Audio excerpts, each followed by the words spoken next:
Stay tuned for the following special presentation from 1220 and 103.7 FM KOFO.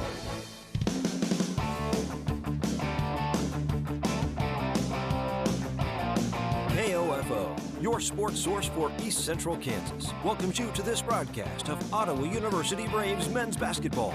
Our OU Braves basketball coverage can be heard on 103.7 FM, 1220 AM, and online at KOFO.com, and is brought to you by Sutton's Jewelry, Lamb Roberts Price Funeral Home, Quality Structures Incorporated, Advent Health Ottawa, and by Arvest Bank, Ottawa University, Dingle & Son Mortuary, the Ottawa Recreation Commission, Kramer Pharmacy, also by Kansas State Bank, Adamson Brothers Heating and Cooling, CarStar, the Ottawa Herald, and Great Life Golf and Fitness.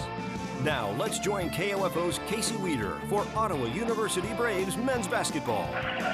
From the Mueller Sports Center in Bartlesville, Oklahoma, on the campus of Oklahoma Wesleyan University, it's the Ottawa University men and the number 20 ranked Oklahoma Wesleyan Eagles in the KCAC semifinals, with a spot in the KCAC championship on the line as we continue the road to Hartman. I'm Casey Weeder, live with you, joined by Bruce Tate for the first time this season on the road. Bruce, glad to have you. Thank you. Thanks for the invite. I'm excited to be here. Ottawa comes in 17-8 on the year. Oklahoma Wesleyan 18-5. Braves coming off a 101-76 victory on Wednesday night over Sterling. Oklahoma Wesleyan surviving a tough test from Kansas Wesleyan, a 64-63 victory in this building. Their second lowest output offensively of the year, only 5 of 27 from behind the arc, but they found a way to get the win. Yeah, you're absolutely right. 5 of 27 from three-point line is just not something normal for these Eagles, who shoots it extremely well. So three-point shot is a big part of their offense, and, we would like that same type of performance from the three-point line this afternoon if we can take it. OKWU also was on a 2-week break going into that game on Wednesday. And offensively, you mentioned the struggles, but they were down by 11 with just over 6 minutes to go. And talking with Max Gross, the voice of the Eagles, telling me that they ran a press for the first time all season, resulting in 3 turnovers, and that game was tied within a couple minutes. Yeah, you got to take your hats off to those guys. Experience usually helps in playoff time, and just a spot that K-Dub has not been too many often with Coach Monson and his program. This is going in the right direction, and when you have that experience and you've been there before, most likely that experience can take over and help you win a basketball game. Braves are 1-9 all time in this building. Haven't won here since 2016, really since Donnie Boswick took over for the Eagles. Braves have fallen to Oklahoma Wesleyan in the KCAC tournament the last 2 seasons, once in 2018-19 in this building. That was a final at 96-88 with that Isaiah Palmer, Taz Jones group, and then a year ago in the KCAC championship at Hartman Arena. So Ottawa's going to have to exercise some demons and get a victory over OKWU if they want to move on. Yeah, it's this Oklahoma Wesleyan Ottawa Braves matchup and relationship is kind of a love-hate relationship, You love it because you usually get great basketball games, when these two teams meet. But, sometimes you hate it, too, as well, because you have to see them again and you know how potent their offense can be. Neither team has won on the other's floor since 2016, and that win for Ottawa. Oklahoma Wesleyan, they actually haven't won in Ottawa since 2011, but it has been so good in each other's gyms. You look at those scores this year, Ottawa winning the first matchup right before Christmas, 99-83, a game that Ottawa led from the jump, and then Oklahoma Wesleyan with 15 made threes in the game just back in January. That was a 114-98 win, and, you feel like Ottawa, the way they've been able to score the basketball, they averaging over 91 points per game on the year, but Ottawa was able to score 90-plus points against Oklahoma Wesleyan team, and they went for 114 in that first matchup. Yeah, just two teams that can score it really well, and, you would hope on the Braves side that they bring some defense intensity and really make it tough for Oklahoma Wesleyan. They're not even score at the three-point line, but at the rim, too, as well. So, it's one of those things that's just unpredictable, and I think we're going to see some great basketball. Someone that likes to look at trends like myself, this Ottawa team on the road has won 4 straight, haven't given up more than 80. They've been a completely different club on the defensive side in those last 4 road games, specifically last Saturday against McPherson, where they gave up almost 50 points in the first half, held them under 30 in the second, and it's during my conversation with Steve, you'll hear in just a second, it's a mentality thing. But Bruce, what is it about stepping out on someone else's floor where you've got to turn up the defensive pressure? Yeah, I'm going to give that credit to you for picking that up on the road. I haven't been able to see them, on the road live, but sometimes it's just that pressure's off of you. With your defending KCAC champs and playing at home in front of your students, sometimes that added pressure, you get tight, and you just don't play good basketball on the road. You don't have to worry about that. Sometimes student section and things getting on you will motivate you to play a little bit better. I don't know. 18 to 22-year-olds, I can't predict those people. So we just play basketball. All the courts are 94 feet, and just toss it up and let's go. We're going to go and take a break. When we come back, we talk with head coach Aaron Siebenthal as his team gets ready for the KCAC semifinals. You've been listening to Ottawa University men's basketball on KOFO.com. It's never too late to become who you're supposed to be. However, sometimes you may need a little help. Ottawa University can get you there. Their faculty and staff are dedicated to preparing graduates for a lifetime of significance. With dozens of degree programs, including accounting, engineering, human services, and marketing, as well as graduate degrees in business administration and education, Ottawa University will prepare you for whatever or whoever you want to be. Don't wait. Get started today. Find out more by visiting online at ottawa.edu. Buy all your metal supplies from QSI. They not only sell steel and trim, but also windows, screws, underlayment, caulking, lumber, windows, doors, and much, much more. Visit us in Richmond or give us a call at 785-835-6100. Great Life Golf and Fitness is a proud supporter of OU Braves basketball, and they support you and your goal to live and play better. The Great Life state-of-the-art fitness facility in downtown Ottawa is accessible 24 hours a day. Find out more by visiting greatlifegolf.com. Proud to be your golf and fitness community partner, Great Life Golf and Fitness. Welcome back to the Ottawa University Braves pregame show, as I'm now joined by head coach Aaron Siebenthal. Coach, before we dive into the matchup today, your team's in its third straight KCAC semifinals. What does this mean for you and your program? I just think it just shows the hard work and dedication that our players have put in the last few years, really buying into our culture. And, I think we kind of to the point where we expect to be here, and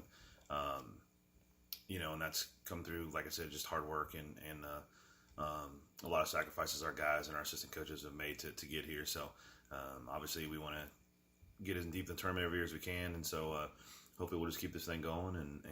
But I think it shows that we're one of the best programs in the KCAC in the Midwest, and we're trying to, take it to a whole nother level if we can. A 101-76 win on Wednesday night over Sterling College. Just a 1-point lead at halftime, but your team ends up with 5 players in double figures, led by Andre Jackson, season high 26. We'll start with Dre. Just dominant, no matter who Sterling threw at him. Yeah, Andre's a really talented player. He's not a leading scorer very much, but he's always going to be, in double figures. He's always flirting with a double-double.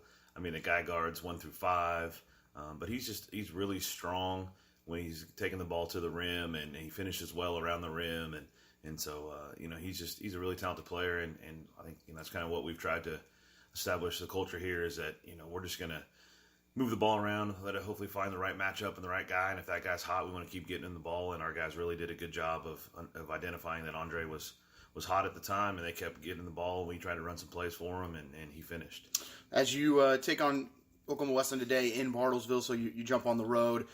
You look back at that loss on January 23rd, a tough loss, giving up 114 points. But your team on the road has won 4 straight, holding all 4 teams under 80 points. What do you contribute that success to? I think our guys have just kind of finally bought in and locked into playing on the defensive end and battling on the board. So, with our style of play, I think a lot of times our offense can overshadow our defense. But I think the guys have just bought in that, hey, if we can get stops, we can run and we can go score. So it's really just kind of been a mindset that they've decided, like, hey, it's now or never. We need to kind of flip the switch and get going on the defensive end, and they've done a really good job of responding to that. Third straight semifinals, third straight year facing Oklahoma Wesleyan in the KCAC tournament. A rivalry is a word thrown around a lot, I think, but this has kind of turned into one because of the magnitude of the games you've played them in. Yeah, it's a really good program. With them being relatively new to the league, and they've come in here with a good pedigree prior to joining the KCAC, and that hasn't changed since they've joined the KCAC. So it's definitely I think it's a rivalry. I think we look at each other as two of the best programs in this league, and I think it's just going to be hopefully a barn burner here today in Bartlesville, and hopefully we can come out on top. Eagles surviving on Wednesday at home, 64-63, a game they trailed by 11 with about 6 minutes to go. Second lowest point output for them, only 5 of 27 from 3, but they did find a way to beat a really good Kansas Wesleyan team. What do you take from that game? They were coming off a COVID break. I think they had some rust. I'm sure that rust will be knocked off. They'll be ready for us. So I think it's going to be a heavyweight, match out there. A lot of haymakers going to be thrown, and so we're prepared to see the best effort from Oklahoma Wesleyan this afternoon. Mueller Sports Center has been a fortress for OKWU over the years. Just one loss this year. What does your team have to do to get the win in Bartlesville this afternoon? Rebounding is going to be huge. We have to rebound the ball. This is a team in Oklahoma Wesleyan that these guys all crash the board super, super hard. Whether it's a point guard, whether it's their big men, they all get to the offensive glass. So we've got to really block out. We have to control the pace. We have to run when we want to run, slow it down when we want to slow it down, and then take great shots, because bad shots by us are going to lead to runouts to them, and we can't let them kind of get in a groove with some easy shots in transition or laying the ball up. We have to do a good job of taking great shots so we can get back on D, and so if we do those things, I like our chances. Coach, thanks so much for joining us. Good luck this afternoon. Thanks, Casey. Appreciate it. You've been listening to Ottawa University men's basketball pregame show on KOFO. It's never too late to become who you're supposed to be. However, sometimes you may need a little help. Ottawa University can get you there. Their faculty and staff are dedicated to preparing graduates for a lifetime of significance. With dozens of degree programs, including accounting, engineering, human services, and marketing, as well as graduate degrees in business administration and education, Ottawa University will prepare you for whatever or whoever you want to be. Don't wait. Get started today. Find out more by visiting online at ottawa.edu. This is Walt Dangle of Dangle & Son Mortuary. When we have a funeral or a visitation at the funeral home, we try very hard to make friends and family feel comfortable. We want you to feel at home. This is Dangle & Son setting the standard for funeral service. Mother Nature doesn't mess around. When it's winter, you need to be prepared. Need help? At CarStar, we'll be sure your car is ready for what winter weather can bring. Stop in today at 402 North Main or call 242-8916. CarStar, relax. We'll take it from here. Welcome back to the Ottawa University Braves pregame show as we're 4 minutes from the national anthem in the starting lineups as the number 2 seed Oklahoma Wesleyan play host to your number 3 seed Ottawa University Braves in the KCAC semifinals. The winner of this one heads to Hartman Arena on Monday for a 6 o'clock tip against the winner of the number 1 seed Bethel and the number 5 seed Southwestern College Mound Builders. That one tipping off at the same time today, Bruce. Couldn't ask for a better atmosphere. I know it's not completely full yet. Probably as full as we've seen all year for some of the environments we played in. Good Ottawa crowd in the building. You can kind of feel the anticipation building from the moment you stepped into the arena today. Definitely a fan-friendly and player-friendly environment today. Yeah, just KCAC basketball in general, most of the facilities and arenas that these student athletes get to play in, it's intimate. And your student section is usually right there on the floor. Here in Oklahoma Wesleyan, pretty small facility. So everyone's going to be on top of the court here, and hopefully it turns out to be a great show for both teams. Oklahoma Wesleyan's only lost once in this building, and that was to Bethel, the only team to sweep them this year, which is why they ended up getting the regular season championship. And as it stands right now, if Oklahoma Wesleyan was to win today and Bethel wins today as well, Oklahoma Wesleyan would lock up that second spot as they would be the number 2 team to go into the national tournament.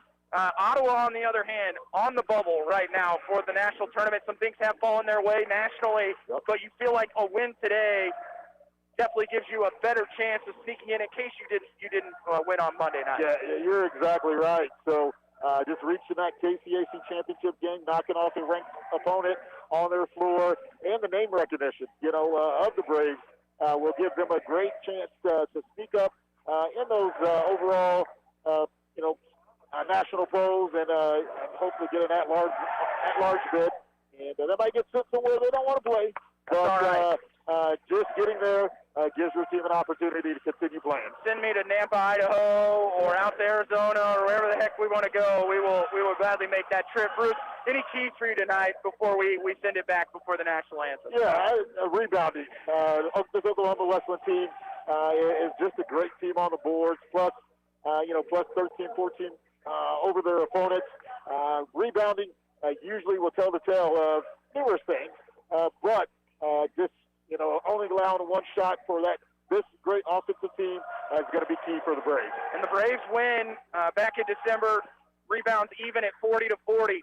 And Oklahoma Wesleyan's blowout win back in January out-rebounded Ottawa by 15. And you mentioned it right there, so important. For me, it comes down to three-point shooting and running shooters off the line. Too many times in that second matchup, we saw Oklahoma Wesleyan get an offensive rebound after Ottawa had forced a tough shot, and they kick it right out to Brooks Attic. They kick it out, as we saw from Dylan Phillips, the freshman. They've got Caleb Stokes. Ottawa has to find a way to keep those second-chance points from happening, and the best way to do that is get that first rebound. You're exactly right. Get that first rebound, and three-point shots create long rebounds. And like I've been saying all year, teams should be taught to search for those shooters at three-point lines on offensive rebounds, and that's the best place to get some three-point shots off is on those offensive rebounds. Lastly, I'll say, coming into this environment, you're 1-9, haven't won since 2016. They're the team that's prevented you from being in 3 straight KCAC championship games. You're going to face adversity. You have to be prepared for it. It's going to happen. They're going to make a 15-0 run. They're going to have a 15, there's going to be points where it's going to feel like it's crashing down on you. But Ottawa, when they're in those moments, when they've got it to 2, when you've got it to 3, you've got to find a way to get a stop. Yeah, just get over the hump. And, this group, that's all they know is adversity because of 2021. That's right. They've got to live up to that. We're going to wrap up our pregame show. When we come back, it's the KCAC semifinal. Number 2 seed Oklahoma Wesleyan and number 3 seed Ottawa. You've been listening to Ottawa University men's basketball on KOFO.com. It's never too late to become who you're supposed to be. However, sometimes you may need a little help. Ottawa University can get you there. Their faculty and staff are dedicated to preparing graduates for a lifetime of significance. With dozens of degree programs, including accounting, engineering, human services, and marketing, as well as graduate degrees in business administration and education, Ottawa University will prepare you for whatever or whoever you want to be. Don't wait. Get started today. Find out more by visiting online at ottawa.edu. Safe, secure, strong. We're rock solid. Kansas State Bank. A better way to bank with community people you know. Member FDIC. Equal housing lender. You can just about hear that cold Kansas winter wind blowing, and you're going to want to make sure your heater is working this winter. The best way to do that is call the pros at Adamson Brothers at 785-242-9273. Adamson Brothers Heating and Cooling, maintaining your comfort for over 30 years. America is kept safe because the Army National Guard responds, protects, and supports our nation when it needs them most. From fighting wildfires with air support, helping civilians in flooded neighborhoods, to delivering food and supplies to those who have lost everything. The Army National Guard always responds when disaster strikes. The Army National Guard also trains to be ever vigilant against threats, foreign and domestic. They protect our skies with missile defense weaponry. They secure our information, communications, and infrastructure with cybersecurity. And they protect us against chemical, biological, and radiological hazards with the civilian support team. The Army National Guard also stands ready to deploy and provide support for conflicts or humanitarian missions abroad. Join the Army National Guard and be there to respond, protect, and support your community and your country. Visit NationalGuard.com to learn more about part-time service. Sponsored by the Kansas Army National Guard. Aired by the Kansas Association of Broadcasters and this station. We are strong, we are resilient, we will get through this together. Hi, this is Shimi Ojale, forward for the Boston Celtics. As COVID-19 is spreading quickly across the state of Kansas and Franklin County, it's more important than ever to take precautions. Please join me in doing your part to keep yourself and others safe. Stop having gatherings beyond your immediate household until case numbers go down. Always wear your mask in public places, wash your hands, and get your flu shot. My name is Dakota Smith, and I'm the pastor at Ottawa Bible Church. After enduring a difficult 2020, each of us needs a renewed hope. We are walking through the book of Hebrews in a series titled Jesus is Better, examining his superiority over angels, Moses, the priesthood, and the Old Testament sacrifices. Radio services are at 8:30 Sunday mornings, and in-person service is attended at 8 and 10 a.m. More information about us can be found at ottawabiblechurch.com. Welcome back to the Mueller Sports Center in Bartlesville, Oklahoma, as your number 3 seed Ottawa University Braves take on the number 2 seed and number 20 nationally ranked Oklahoma Wesleyan University Eagles. We'll get you the starters for the Eagles. They're 18-5, 13-4 in KCAC play. At guard, number 0, Taylon Miller, a 6'1 sophomore from Frisco, Texas. At guard, the first team all-conference, the junior, 6'2", Brooks Haddock from Muskogee, Oklahoma. At guard, second team all-KCAC, Caleb Stokes, a 6'6 sophomore from Tulsa, Oklahoma. At guard, number 13, Kazden Ammons, a 6'1 junior from Conway Springs. And at center, number 32, Jansen Litsky, the 6'6 center from Owasso, Oklahoma. They're coached by Donnie Boswick and assistant coach Gene Hartman, Blake Sinek, and Kyle Kaminsky. For your Ottawa University Braves, they're 17-8, 13-8 in the KCAC. At guard, first team all-KCAC defensive team as well. Number 0, Jaquan Daniels, the 6'4 senior from Columbus, Georgia. At guard, number 1, Perry Carroll, the newcomer of the year in the KCAC, second team all-KCAC, 5'11 senior from Ottawa, Kansas. At guard, number 3, Ian Moore, honorable mention all-KCAC, 6'2 junior from North Arkansas College out of Lamar, Missouri. And at guard, number 5, Andre Jackson, a 6'3 senior from Turner, Kansas, also honorable mention. At center, number 35, Mason McDowell, 6'7 senior from Paola.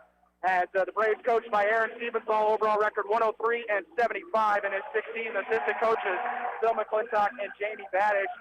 And Bruce, atmosphere continuing to build inside Mueller Sports Center. Yeah, it is game time, and it's, just a few more days closer to March Madness, so Braves fans, listen up and be ready for an exciting game. Braves going with the all golds. Ottawa across the chest in black, outlined in gray.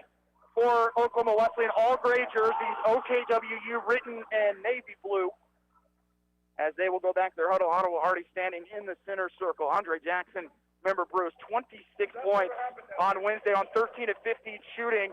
A performance offensively we haven't seen from him all year, and if he's clicking, it's going to be tough for Oklahoma Wesleyan to deal with him tonight. Yeah, again, just the Braves' most versatile player, outstanding second half, came out right out the tip and scored 2 for the Braves and never looked back, and he just willed the Braves to a big win at all. McDowell to jump it up against Caleb Stokes. Pass, or it is tipped over to Ammons. They'll kick it right side to Haddock. He wants the 3 right away. Good.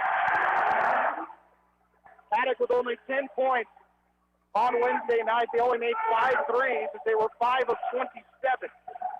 Perry Carroll as Ottawa trails 3-0. Bounce pass out to Ian Moore. They're quickly going to go to Andre Jackson. He works on Caleb Stokes. Jackson up and under layups. Good. Picking up where he left off on Wednesday night. You're exactly right, and Braves got to continue to beat them here this afternoon. 19:30 to go, first half. Both teams scoring on their first field goal attempt. Ammons left wing. They're trying to get Haddock off the screen. They'll go back up top to Lipsky. Right side Stokes as Jackson will guard him. He'll dribble out to the elbow. Still backing in is Stokes. Spinning in the lane, turnaround. Good as it hits the base of the rim and falls in. Carroll out to McDowell. Left-hand dribble from Mason. Guarded by Jensen Lipsky. They'll find Perry Carroll, guarded by Taylon Miller. Dribble handoff. Ian Moore wants a triple. Yes! Big triple as Ottawa's tried it at 5. And for Ian Moore, no points on Wednesday, Bruce. 0 of 6 from the field and gets a big 3. Yes, good to see him get going. He did foul out, and first shot's going down, always good. Stokes at the elbow. Spins right. Jab step. Looking on Andre Jackson. Dribbles back out to the wing. Off the screen is Haddock. Daniels will meet him there. Picks up his dribble back to Stokes. He'll drive on Andre Jackson. Ball's loose, and that is going to be knocked out of bounds by OU with 8 on the shot clock for the Eagles. We know Dre has the ability to defend inside or out on the wing if needed. Yes, inbound goes to Haddock, and a whistle and a foul called on Daniels for the push. Haddock took the 3, does not count. But bigger situation there for OKWU. It was late in the shot clock. It goes to 20. Yep. Inbound to Miller in the right corner. Ball's loose, and Ottawa's going to get a jump ball. Andre Jackson getting on the floor. That was a quick whistle there. That was a quick whistle. I would have took Dre's strength over his strength to pull that basketball out of there. 18-20 go first half. Braves and Eagles tied at 5. Carroll going to keep it between the circles. Little ghost screen there for Daniels. He's guarded by Ammon. Daniels steps through, kicks it in the corner. Another three for Big Mace, halfway down, and goes.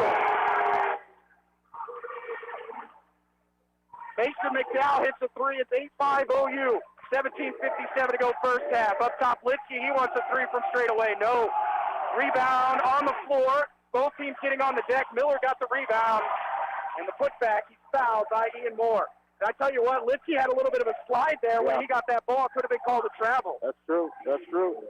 A good job by the Braves defense to let Litsky shoot it. I mean, guy to shoot 16%, but we've got to come up with those rebounds like we talked about in pregame. Other thing is when he does shoot the three, Mason comes out to defend on the perimeter, pulls him away from the basket. Sure. Miller's free throw is good. Kalen Miller, the sophomore from Frisco, Texas. 60% foul shooter. And his second is good. 1 point lead for OU, and here comes the full court pressure from the Eagles. Carroll going to find McDowell at midcourt. He'll keep it himself. Pass right side in the corner to Andre Jackson. Carroll right wing. Up top to Mason McDowell. They'll work to the left side of the floor. Trying to leave it with Jaquan, and he does. As Haddock's right there to face guard it. Going baseline is Jaquan. Up top, Ian Moore. Moore attacks, kicks out to Daniels. He wants a three in the corner. It's short. A lot of players end up on the floor there, but the rebound goes to Oklahoma Wesleyan. Miller left side to Stokes. He'll go baseline on Andre Jackson, dribbles behind the back, and he'll lose it out of bounds, but it'll be off the hand of Andre Jackson. 17-13 to go in the half. 1 point OU lead, 8-7. Stokes will inbound where the baseline is sideline. He'll go out to Miller. Miller gets a screen there from Litsky. Coming off the screen there is going to be an air ball from Brooks Haddock. He'll tip it out to Stokes. Trying to score on Andre Jackson off the glass, and the whistle. And just an effort play from Captain Ammons to keep it alive, and it ends up with an and-one opportunity for Caleb Stokes. Yeah, tough situation there for the Braves. On that bounce, air ball, seems like it took a slow bounce, and Oklahoma Wesleyan just did a great job of showing effort there, and potentially comes up with a three-point play. Stokes with 4 points, first time to the foul line, as it will be the sophomore from Tulsa. 75% foul shooter. Hit the go-ahead three to finish off Kansas Wesleyan on Wednesday. Free throw good for him. Leading scorer on this team is 17 per game, followed by Haddock at 15. 16:57 to go first half. Oklahoma Wesleyan leading 10-8 over Ottawa. Ian Moore open for three again straight away. This time it's long and off the side rim, and it goes out of bounds. Yeah, great lift there, and he's got to take that one. He's our three-point shooter. Braves have started 3 of 5 from the field. Kalen Miller out to the wing, up top to Litsky. Again, they're trying to get a lot of screens for Haddock as usual. Turnaround jumper from the elbow off the front rim. Rebound by Ian Moore. He lost it. Somehow Ammon saves it. He kicks it out to Miller for three on the wing. Back rim, no good. Ball tipped up in the air. Offensive rebound by Litsky this time. Putback is good, and we're going to get a timeout. As Ottawa is just getting bombarded on the offensive glass again. The 30-second timeout. We'll go ahead and keep it here, Bruce. Yeah, like we talked about, that was my key for this game was rebounding. Like I said, Oklahoma Wesleyan is really impressive on the board. I don't have extremely big guys in size, but man, they just compete on their offensive glass, defensive glass, and right now that's why they have this 12-8 lead here early in this first half. Eagles with 6 second chance points. And Ottawa's been in the right position. It's just maybe some bad bounces, but too many guys really within that restricted area that the long rebounds just going over the top. And Captain Ammons, as usual, a player that's not in there to score, high-energy kid that's going to go and get every loose ball. Yep, and that's what he's displaying. So Braves are fine, just need to calm down and just keep those guys off the board. No subs yet for either team. Oklahoma Wesleyan likes that 5-5 swap. They prefer it when they've got a solid lead. Here's Moore as Oklahoma Wesleyan drops into his zone. Carroll back to Andre Jackson. He'll drive in the lane. Dre inside. He's fouled in the bucket. And Stokes does not want to play down on the block. Yep. You're exactly right. But, Dre, like I said, just his size, speed, his strength, his agility. He's a tough matchup for any KCAC team, and just a great aggressive drive there. First team foul on the Eagles. First personal actually going to be called on Jansen Lipsky as Ottawa's cut it to a 1-point deficit. 12-11, 4 minutes in. Lipsky between the circles, trying to get it to Stokes. Goes back to Haddock, guarded by Daniels. Daniels, who's got one foul already, has to be careful. Haddock spins right side. They're going to go to Miller. Bounce pass to Lipsky on the block. He's got McDowell there. Lipsky, turnaround jumper, long, rebound. Daniels trying to grab it and does. And he'll go the other way. Quickly finds Perry Carroll at midcourt. Perry looks to attack, goes back out. Daniels this time for a three. You betcha! And Ottawa takes a 14-12 lead. Pass the other way to Ammons. Ammons runner off the glass, not there. And a rebound by Andre Jackson. Dre goes the other way as he goes by Ammons. Looks to attack in the right corner, goes baseline, steps through, kicks out to Ian Moore in the corner. Perry for a three! It's off the front rim, and Ammons able to track down the board. Yeah, just great ball movement there by the Braves, and just came up short on that three. Ammons right side to Haddock. That shot blocked, and then a whistle.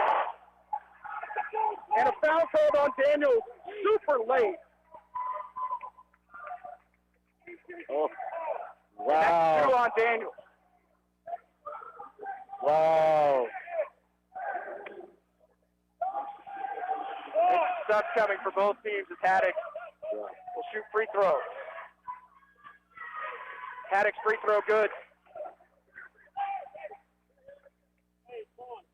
We'll just start calling out who's coming in. We're going to have about 8 subs here. Yeah. It's going to be number 31, Jackson Mallory, the 6'2 senior from Lawrence.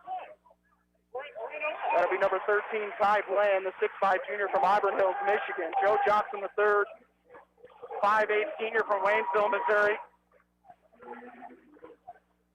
And for Oklahoma Wesleyan, number 2, Brandon Bird. Number 4, Lynch Ramey. Number 23, Dylan Phillip. And number 21, Valentine Van Putten. And then one more sub as we'll see Kavon Boston, 5'9 senior from Houston. As Oklahoma Wesleyan makes all 3 free throws, and it's 15-14 Eagles. 15 minutes to go in the half. Mallory, left side to Carroll. He'll dribble to the short corner. Back up top to Mallory. Right side, Ty Bland. Bland, who's for 24 in this building earlier this year. In the corner, Mallory wants a three. Off the front rim. Offensive rebound by Andre Jackson. Put back in the foul. Dre is on fire. Exactly. And that's what the Braves need. We know they're going to take their threes, and that's their part of their game. But, man, if we can get second chance opportunities off those misses, man, that's just going to help our offense. Second team foul. First personal, though, on Valentine Van Putten. As Andre Jackson looks to finish the three-point play. He's got 7, make it 8 early on. 2-point OU lead, 17-15. 14:37 to go first half. Double screen here for Kavon Boston. Trying to go to Phillips. They're going to go down low to Van Putten. He's backing in on the block on Andre Jackson. Van Putten inside, bucket, and the foul.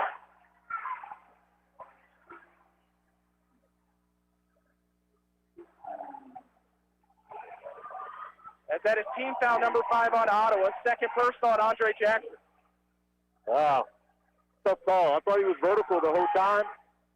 But Van Putten drew that contact there, and that should have been just a play on, honestly. Van Putten to finish the three-point play, and he will. 1-point lead again for Oklahoma Wesleyan, and back to that full-court pressure. As Dre's just going to bring it up himself, finds Joe Johnson III. He'll dribble through, and a reach-in foul called on Oklahoma Wesleyan. It goes on Dylan Phillip. That's team foul number 3. And now Andre Jackson will have to check out. Mason McDowell will come back in. Dre will check out with 8 points. As Ottawa trails by 1. Dribble handoff, finds Mallory on the wing. In the corner, they'll go to Carroll. Bounce pass inside, knocked out of bounds by Van Putten as Ottawa will inbound on the baseline. That one just developed a little too slow. I think they were trying to figure out if it was the lob or the bounce pass on the block. Inbound finds Ty Bland. He'll have Phillip on him. Goes back out on the wing. Ty. Right side. They'll go back to Perry. Perry inside the Bland. He's fouled and goes to the line for free throw. Yeah. And Perry has improved so much on his ability knows he's drawn 2 and 3 defenders to find the open man, and Bland has developed a really nice connection. Yeah, you're exactly right. Terry Carroll's one of the best going north-south here in this conference, and he's going to draw a lot of attention. So finding his teammates, creating scoring opportunities for them is always a plus. Nice free throw off the mark. Bland, a 9-point per game, 2-rebound player, has the ability to score in bunches, and he misses both. Shoots at 69% coming into the game. 1-point lead, 14 minutes to go first half. Boston driving on Carroll, tried to spin baseline. Perry beat him there. Has to dribble all the way back out between the circles. Looks to attack right wing, still keeping that dribble. Out to Van Putten. Pump fakes the 3. Phillip comes off the screen. Ty Bland is there. Dylan Phillip loses the handle. It's taken away by Jackson Mallory. He's going to find Perry Carroll at midcourt. Perry out to the wing. Little stutter step. He'll kick it right side to Mason McDowell. Mace in the corner to Mallory. Up top to Perry Carroll. He's open on the wing long. And Ottawa's missed on their last 3. Great look. Just need a little bit more arch on that one. OU 6 of 11 from the floor. Van Putten out on the wing. They're going to lob it inside to Bird. Backside steal, though, by Perry Carroll. He'll push the other way in transition. Perry all the way to the bucket. Left-hand layup good. And Ottawa regains the lead at 19-18. Man, he is so good at that. Link to the floor, got the steal, goes 90 feet and lays it in. 13 minutes left first half in the KCAC semifinals. Number 2 versus number 3 seed Kevon Boston for 3, long. Rebound by Mason McDowell. It's almost out of bounds. Mallory does track it down, though, for OU. And Mason's looking gassed right now. Yeah, Coach McClintock is telling him to walk it down. Pass inside goes through the hands of Mason McDowell as Carroll tried to zip it to him on the block. Dylan Phillip the other way. They'll kick it in the corner. Kevon Boston for 3. No. Ty Bland gets the rebound and it over the back, called on Van Putten. Team foul number 5, and Mason's going to have to stay out there as Perry Carroll will check out. Ian Moore will come in. Lipsky will come in as that's Van Putten's second for the Eagles. Yeah, Mason's going to have to dig deep here for the Braves. We need them. 12:23 left first half, 19-18 Braves.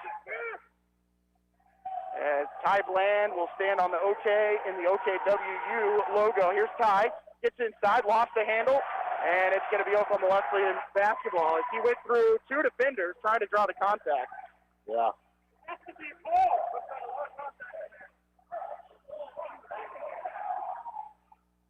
For Ottawa, see if they count that as a turnover. Oklahoma Wesleyan has 2.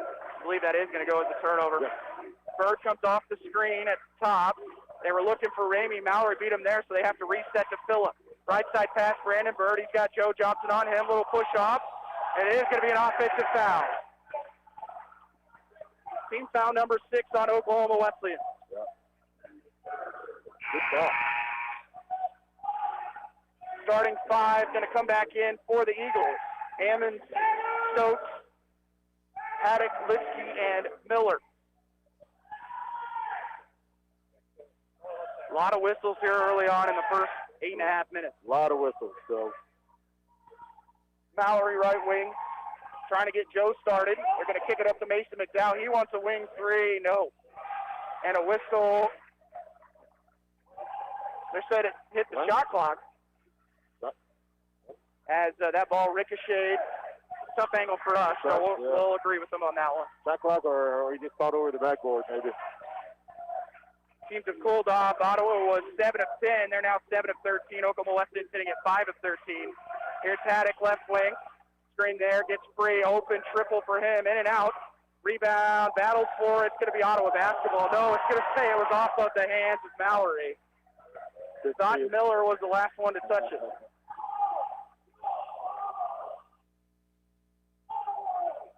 11:20 to go in the half. Trying to go to Haddock in the corner. He pulls up there, pass inside Lipsky, up and under layup. No. Bland gets the rebound and can go the other way with it. Has Ammons on his hip the whole way. No whistle from the officials. They'll kick it out to Joe. Joe open for 3 on the wing. No. Rebound by Taylor Miller. As Stokes gave Mallory a big body there as he was trying to get the rebound. Here's Miller inside. He's fouled. They'll go to the line for free throws. Yeah, just up there. 4 got his hips open up just a little bit. And once they open up your hips, it's going to be tough to recover that close to the rim. The second person on Ian Moore. So Moore, Daniels, and Jackson all with 2. And Ottawa's got to get Andre Jackson back in the game for signs because Mason has to get a breather. Free throw good for Miller. Oklahoma Wesleyan, 8 of 8 from the foul line. Aren't shooting the ball particularly well, but have gotten to the foul stripe. McDowell will check out along with Ian Moore. We'll see Carroll and Jackson check back in. Second on the way for Miller is going to be short, and an offensive rebound saved by Miller. He throws it into the backcourt. Joe Johnson's going to pick it up and go the other way. Right-hand layup for Joe is good. Braves up by 2. Their largest lead of the game, Bruce, 21-19. Oklahoma Wesleyan's largest lead has been 3. So it's gone back and forth, and it's a turnover. They were trying to get it to Lipsky. He wasn't paying attention, and they threw it off the scorer's table. Braves will inbound in front of us with Andre Jackson, leading by 2. 10:34 to go first half. Andre Jackson leading scorer for Ottawa with 8. Brooks Haddock leading the way for the Eagles with 6. Ty Bland, top of the key, looking left side. He'll find Carroll. Perry bounce pass to Andre. Jackson goes baseline on Jansen Lipsky. He's fouled, and that's going to be Jansen Lipsky's second. And team foul number 7 on the Eagles. Yes. We're going to see Max Valentino head to the scorer's table. This is huge. Advantage for the Braves. What this forces Oklahoma Wesleyan to do is change that rotation up and that lineup up with their 5 and 5 subs. So this really throws a wrench in what they do. Ottawa misses another free throw. That one off halfway down, it pops out. Braves are just 2 of 5 from the free throw line. Andre Jackson does have 8 points for the Braves. Valentino comes in for Lipsky. Van Putten and Lipsky both with 2. Second's good for Drang, who's got 9.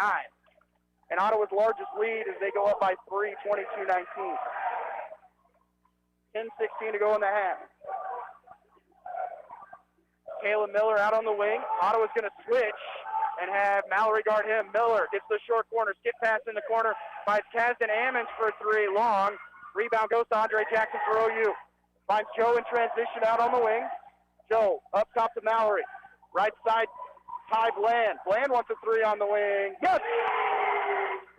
Braves by 6. Ty Bland is one of those players that sometimes is better off the dribble, creating space. And a timeout by Oklahoma Wesleyan as Ottawa leads 25-19, 9:46 to go first half. You're listening to Ottawa University Braves basketball on KLFO.com. Being helpful is what Arvest Bank is all about, and part of being helpful is listening to our customers, which is why Arvest Go, our mobile app, was recently certified by J.D. Power for providing an outstanding mobile banking experience. You can easily pay friends, securely lock and unlock your cards, deposit checks, pay bills, and more. So download Arvest Go today. Arvest Bank, ready to help.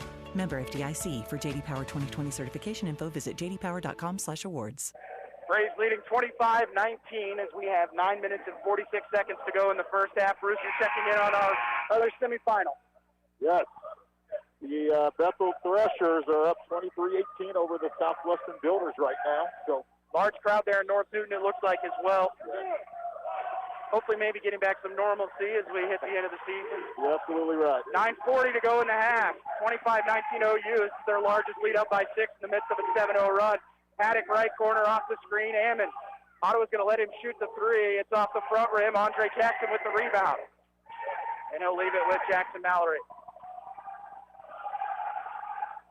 As Perry Carroll walks it across the timeline. Braves leading by 6. Jackson right wing. Valentino steps out on him. Mallory will come and get it between the circles and the handoff to Perry Carroll. Perry out to Joe, right wing. Joe back to Perry with 8 on the shot clock. Pick and roll coming with Perry Carroll for 3 from deep, long. Rebound finds Jackson Mallory, though. Go back up top. In the corner, Joe for a triple. No. And Ty Bland gets tied up after the play, and Bland's going to the free throw line. No, it's not. It's going to go on. It's going to go on Bland when Kalen Miller was the one who pulled him down.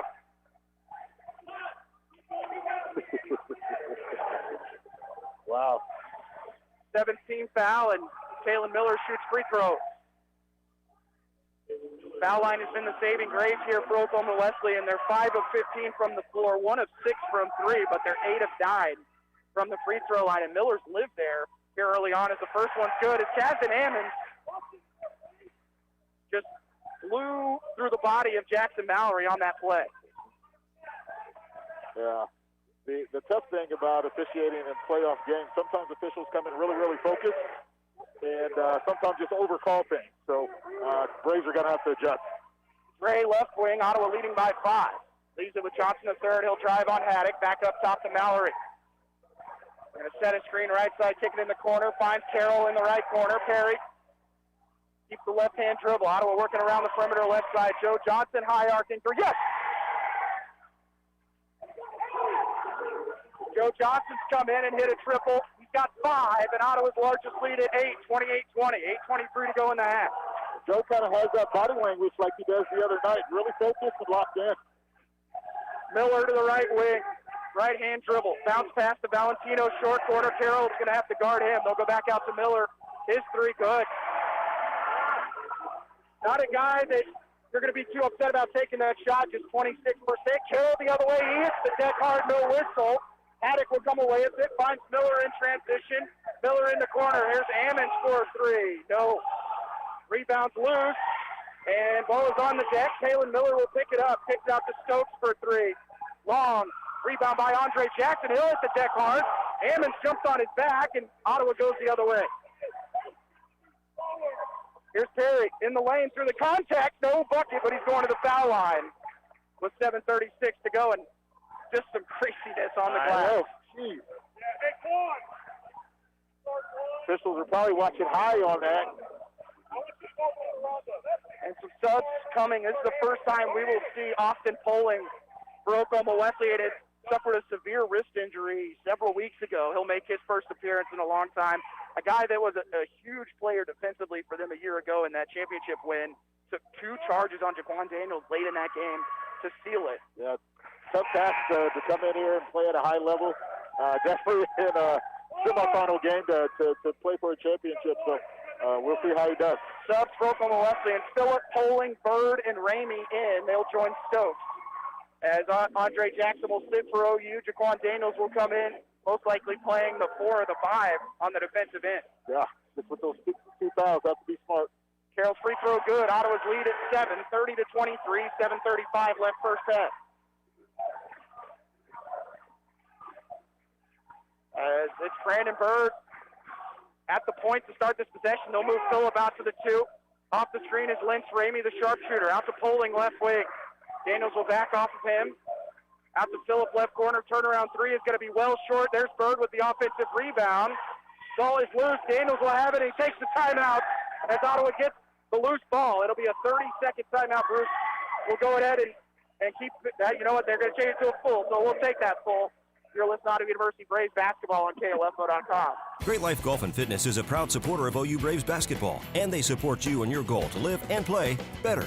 The Great Life state-of-the-art fitness facility in downtown Ottawa is accessible 24 hours a day. Find out more by visiting GreatLifeGolf.com. Proud to be your golf and fitness community partner, Great Life Golf and Fitness. This is Eric Price, funeral director at Lamb Roberts Funeral Home in Ottawa, Baldwin City, and Overbrook. We're proud to be involved in the communities we serve and support the youth of today because they're our leaders for tomorrow. Lamb Roberts Funeral Home, providing compassionate care when you need it most. It's never too late to become who you're supposed to be. However, sometimes you may need a little help. Ottawa University can get you there. Their faculty and staff are dedicated to preparing graduates for a lifetime of significance. With dozens of degree programs, including accounting, engineering, human services, and marketing, as well as graduate degrees in business administration and education, Ottawa University will prepare you for whatever or whoever you want to be. Don't wait. Get started today. Find out more by visiting online at ottawa.edu.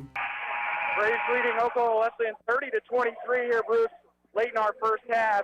The loose balls that were going Oklahoma Wesleyan's way early on in this half have started to switch to the Braves. Yeah, you're exactly right. The Braves, like I said, during that stretch, Oklahoma Wesleyan was getting those offensive rebounds.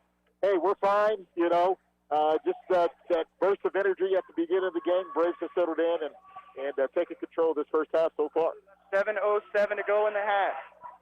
It's Perry Carroll with a screen from Joe Johnson, drives to the elbow, and they're going to call an offensive foul, and sure enough, there's Austin Poling taking the charge. Perry actually comes back limping. That's his bread and butter.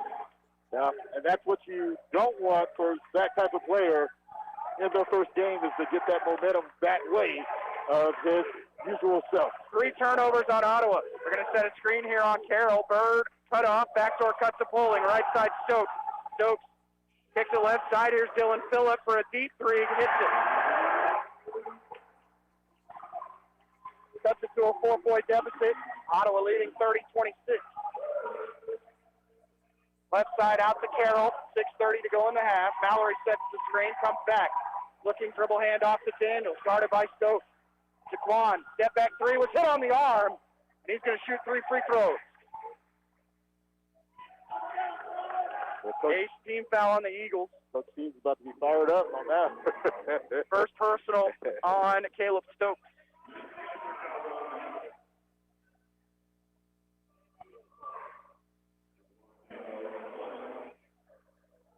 Daniels to shoot free throws. Had a pretty quiet night because he got those 2 early fouls. But Ottawa's got to start making some from the stripe, and they missed that one. They are 5 of 9 from the free throw line. Yeah, they're leaving a lot of easy points off the board here, missing those free throws. Eagles 9 of 11.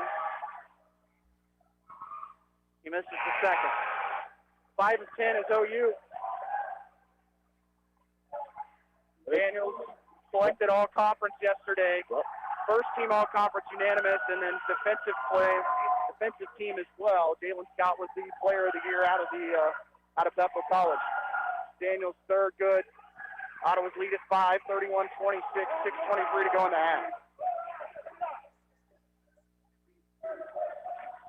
Poling right wing, guarded by Daniels. Drives to the elbow, gets inside, spins, trying to kick it out, finds Dylan Phillips, and he's going to get called for a push-off on Ty Bland. Good job. Good job. That's team foul number 9. They get 10 on Oklahoma Wesleyan. Daniels will come out. Mason McDowell will come back in along with Ian Moore. Moore, McDowell, Bland, Mallory, and Carroll on the floor for OU. Double screen here for Perry. He'll work right side, gets that screen from his left. Perry floats, he's fouled, and the bucket! On the runner from the elbow, Perry gives Ottawa a 7-point lead. Yeah, great read by Carroll coming off the ball screen. Oklahoma Wesleyan, the defender just raised just a little bit to try to get over top, and Perry Carroll was already at the free throw line by the time he recovered. Perry to finish the 3-point play, and he does. Ottawa tying their largest lead up 8, 34-26, 5:53 to go in the half. And they're going to have McDowell guard Bird here. This is a unique setting. Bird's going to take a 3 on the wing. He banks it in. And they're going to have a delay of game. It's going to go on Oklahoma West. I think it goes on Stokes, but Oklahoma Wesleyan has hit 2 out of their last 3 threes. They're 4 of 13 overall. And Brandon Bird coming into tonight a 25% three-point shooter. Yeah, you're exactly right. Just lucky. Here's Carroll in the lane trying to score off the glass. No. Long rebound, going to be tipped out into the midcourt, and it's off to Stokes. Stokes driving in the lane, floats, can't get it to go. Bland gets the rebound. Ottawa will throw it the other way on to Jackson Mallory. Left-hand layup goes on the length of the floor pass from Bland to Mallory. Yeah, great pass there by Bland. 36-29 Ottawa. Phillip in the lane, and they're going to call a foul on the Braves, and it's going to go on Ian Moore, his third. I asked Ian at the hotel this morning. I don't know what he said to officials, but we've got to start sending some fruit baskets or something to the official's office, because he just cannot buy a break, man. He cannot. You got to find a way to keep yourself on the floor, though. He's got to adjust. And Ottawa's had Phillip rattled here early on. Just the 1-3 was massive in that win back in late January. Was not on the scouting report. Ottawa had no knowledge of him. It was on January 13th. Came in second semester and lit up Ottawa for 14. Yeah, great, just solid player. Phillip second, up and good. Braves lead it 36-31, 5:09 to go in our first half. Perry on the left wing, screen there from Bland at the key, guarded by Ramey. That's a big mismatch defensively. They're going to go out to McDowell, right wing, back to Carroll, back to McDowell. In the corner, here's Mallory. Drives on Phillip. He'll kick it in the corner to Joe Johnson. Joe, right side, finds Mason for a three. Yes! Mason McDowell hits his second triple, and Ottawa up 39-31. Third backdoor pass. It's going to go knocked out of bounds by OU. They were looking for Phillip in the far corner. Andre Jackson will come in for Ty Bland. With 4:36 to go in our first half. Tough angle here for the inbound for Oklahoma Wesleyan. Phillip going to go out to Stokes. Andre Jackson on him with 2 fouls. Stokes to the free throw line. Power dribble, gets in the lane, trying to bank it off the glass. It hits back rim, side rim, and falls in. 4:20 to go in the half. Mallory right wing, back to McDowell. In the corner, Jackson Mallory drives baseline, kicks it out to Carroll, and they're going to call a charge on Jackson Mallory as he left his feet. Team foul number 10 on Ottawa. First personal on Jackson Mallory. Those whistles continue here throughout this first half, so it could be a long first half. Braves by 6, 4 minutes and 13 seconds to go in half number 1. Bird left wing, 2 screens coming for him. They're going to find pulling up for 3. No. Tipped around, ball still loose. Mallory gets tripped up. Can't hang on to the ball. They'll kick it out to Bird for 3. And it happens every time, Bruce. Yep. Offensive rebound, kick out. You got to scramble. No one's matched up. And three-pointers have time to get spot up. 5-0 run for Oklahoma Wesleyan. 3:40 to go in the half. Carroll to the free throw line. Gets the elbow, kicks the right side. Andre Jackson. Dre goes baseline. Kicks it up top to Joe. Right side. Carroll open for 3. You betcha. Extra pass from Mason McDowell. And the big man gets another assist. Yep. Like I said, Braves just keep playing Braves basketball. Move that basketball. Things will work out. 42-36 Braves. Bird. Johnson will step out of him. They'll go to Ramey right wing. Ramey with McDowell in his way. Long rebound by Carroll, and a whistle and a foul called on Oklahoma Wesleyan on the defensive rebound from Perry Carroll. And Ottawa in the double bonus. Yep. Braves are doing a great job of using their size and athleticism on the boards. We know that Jackson Mallory is a good rebounder for us, but they still needed a little better job of putting the body on someone every single possession here. Jackson Mallory shoots a free throw for Ottawa, no good. Ottawa 7 of 13. Mallory on the year, a 62% foul shooter. Third off now, right now, 4th all-time in assists. In Ottawa history, came in the night with 353. He passed his teammate from 2017-18 and Hollis Mitchell for 4th. Into the game will be Taylor Miller, Brooks Haddock, and Kazdan Ammons. Starting 5, minus Litsky for Oklahoma Wesleyan, as they'll keep Phillip out there. This is the one we saw the most of back in early January. 3:05 to go in the half. Braves up 43-36 on number 20, Oklahoma Wesleyan. Ammons left wing. They're going to have McDowell guard him. Getting it to Haddock. Instead, they have to go to Phillip. Phillip with Mallory on him, works left side. Stokes backs in on Mallory. Dribbles all the way around the key. Kicks it out to Phillip for 3 on the wing. Off the front rim. Ball tips around. Out to Joe Johnson. Then to Ty Bland. Ty with the two-handed push.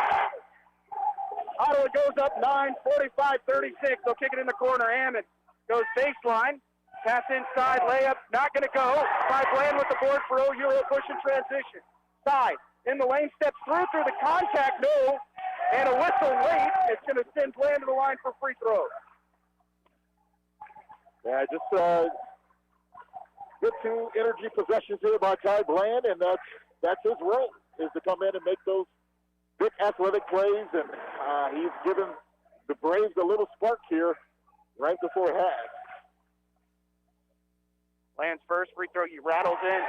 Braves by 10. 46-36, 2:25 to go in the half.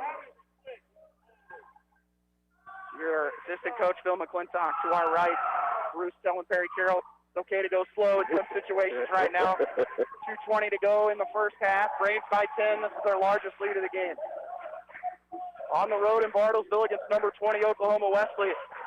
Haddock can't get it to him. They're going to bounce past Ammons. Another three from Kasdan Ammons. No. Long rebound as Stokes falls out of bounds. It's Ottawa basketball. Ottawa is saying Kasdan Ammons are going to have to beat us shooting the basketball. And so far he is 0 of 4 from 3, 0 of 5 overall. 2 minutes left in the first half, and you can hear a pin drop in this building right now, Bruce. Pretty quiet, pretty flat. A little different atmosphere. Carroll lost the handle, and of course, 3-on-2 break the other way. Losing the handle there is Phillips. Trying to track it down is Bland. He hits the deck hard, and it's going to be Oklahoma Wesleyan basketball on the baseline. Good. Yeah. Great recovery there by the Braves. 5th turnover on Ottawa. Eagles will inbound to the left of their basket.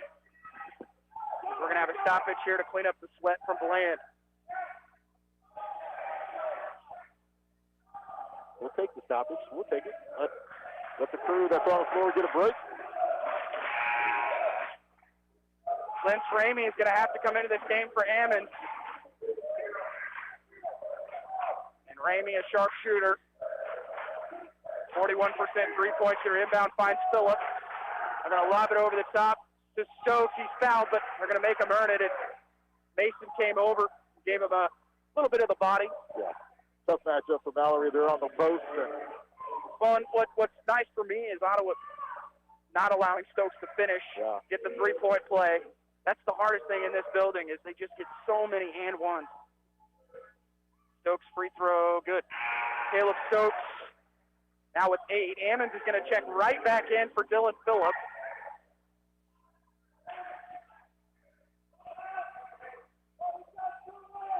.143 to go in the half. Second free throw upcoming for Caleb Stokes. It's off the mark. Rebound by Mason. McDowell lost it. Of course, it's Kalen Miller. Back up top to Stokes. Maurer is a tough guard. They'll kick it left side. Miller for 3. No. Rebound picked up by OU. Big break there. Oklahoma Wesleyan not able to cash in on the offensive rebound. 46-37 Braves. 1:20 to go in the half. Carroll's just going to stand at midcourt. Started by Ammons. Joe is called for an offensive foul on a screen that I can't even explain what it was. Just a normal screen that Perry hadn't even started to attack yet. Yeah. The way they got, when you're in isolation like that, and it's the only thing that they're looking at. After he shuffled his feet, I knew they was going to blow the whistle. So. 7 turnovers on the Braves. They turn it over on their last 3 possessions. Left side, Ammons. Looking to post up Stokes. Ammons will take the 3. He hits this one to cut it to a 6-point Ottawa lead at 46-40. Ammons is now 1 of 6. Yeah, good shot by him. Girls gets the screen there from Ty Bland. They're going to go up top to Joe Johnson III, posting up Bland on Ammons. Bland backing in, gets in the lane, and they're going to call another offensive foul.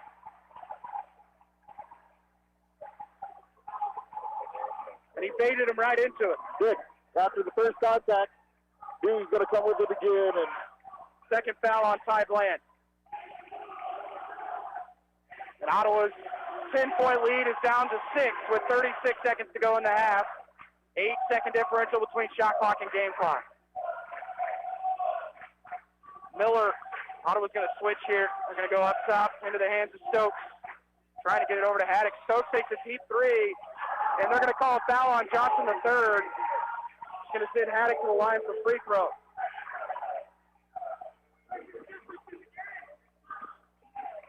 Wow. I tell you what I don't hate, Bruce, because if he's not hitting a three-pointer to send him into the half, Ottawa's going to be able to hold for the final shot, hopefully. Yeah.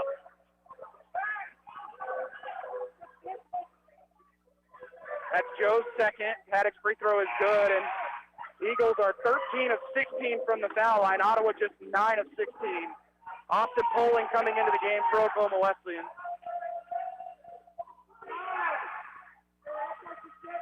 Haddock second is good.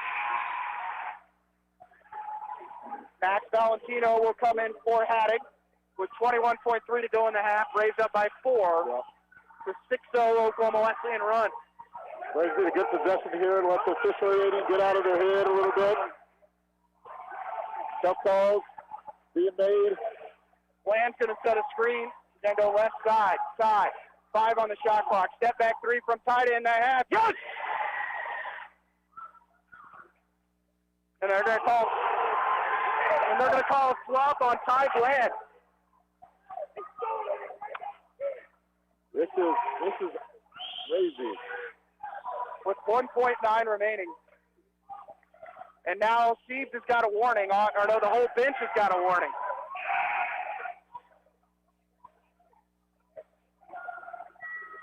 Officials saying the entire bench threw their hands up. Ottawa just has to be smart here.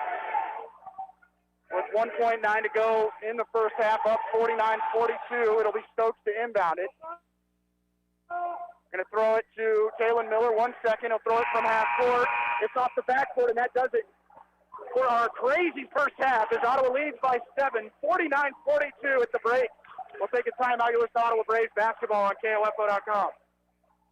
Have you heard the news? The ORC is offering a free Zumba party on March 1st. Join us in person or online for a great time. Zumba will give you a total workout combining all elements of fitness. Our Zumba classes will begin March 8th, and you can register online or in person. Brought to you by the Ottawa Recreation Commission, bringing recreation to life. When it comes to medication, help with Medicare, orthotic footwear, delivery, or just taking care of a refill, your health is our priority at Kramer Pharmacy. Stop in today at 134 South Main in downtown Ottawa. We're open Monday through Friday, 9 a.m. to 6 p.m. and Saturday 9 to 2. Let's get back to business with Local IQ. Get the power of a national expert marketing team combined with deep roots in 260 communities, making them the partner you need to jumpstart your journey to full recovery. Results matter now more than ever, and Local IQ provides uniquely engaged local audiences, industry-leading technology, intelligent creative design, deep digital marketing expertise, and insights from partnering with hundreds of thousands of businesses nationwide. Talk to Stephen Bradley, your Local IQ marketing expert today at 785-242-4700, extension 108.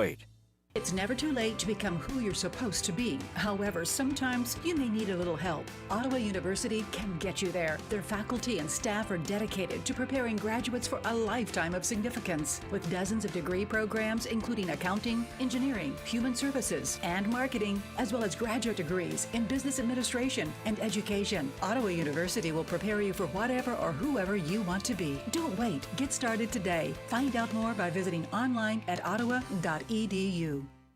The Army National Guard plays a vital role in your community. We're on the front lines supporting essential personnel, first responders, law enforcement, and medical professionals, delivering food, supplies, and medicine, keeping communities safe, making a difference. During emergencies, we're always ready, always there. Learn more about part-time service in the Army National Guard at nationalguard.com. Sponsored by the Kansas Army National Guard, aired by the Kansas Association of Broadcasters and this station. Welcome back to the Mueller Sports Center. Ottawa leading 49-42 over number 20 Oklahoma Wesleyan at the half. And a half full of runs for both teams. Oklahoma Wesleyan jumping out to an early 12-8 lead. Braves would respond, though, go on a 7-0 run to get it to 25-19. Braves would keep that lead to about the 7:44 mark as it was 30-23 OU. Braves would lead by as many as 10 at 36-26, but that was followed by a 6-0 Oklahoma Wesleyan run to cut it to 39-32. But Ottawa able to it ended up being 42-36. Braves got a little bit of run there to finish off the half to lead by 7, 49-42 on that three-pointer from Ty Bland to go into the half with a little bit of momentum after a crazy first half full of a ton of fouls, emotions. You feel the momentum flipping back and forth throughout that first half. Yeah, you're exactly right. Just an emotional half here for both teams. You have Oklahoma Wesleyan, going at it with the Braves, and then you have the officiating, you have the crowd. I'm sure the officials would probably want to, be in a situation where there's no fans because they're taking the heat right now, from the stands, and the kids are doing a great job of trying to play through it. And, you just got to keep your head up and keep competing. Bruce, so far the strategy for the Braves is forcing Kazdan Ammons to beat them. Ammons finished that half 1 of 6 from the field, 1 of 5 from 3. Did hit his last 3, but it's really allowing Ottawa to help on Brooks Haddock, even though he had the most quiet 11 points, which he does on a nightly basis. And usually it's more threes than what he had. But Haddock goes for 11, 2 of 5 from the field, 5 of 5 from the foul line. But I felt like Ottawa was in a lot of control dealing with Haddock, where in the past he just finds himself wide open all over the perimeter. Yeah, you can tell that they've been turning up the defense intensity on him. They're really trying to stay in his hip pocket, making it tough for him to catch it. And if he does get a catch, they're on the catch. So tough call against Joe Johnson there right there before the half. The contact was made prior to the screen. Joe Johnson comes over top. Haddock, a little frustration, does give him a push, and it goes against Joe. So, if that was anybody else that got that call against them, they would have been upset. But Joe Johnson is really calm, cool, collective, and he played through that. We're going to take a quick break. When we come back, more from halftime as Ottawa leads by 7, 49-42. You're listening to Ottawa University Braves basketball on KOFO. Great Life Golf and Fitness is a proud supporter of OU Braves basketball, and they support you in your goal to live and play better.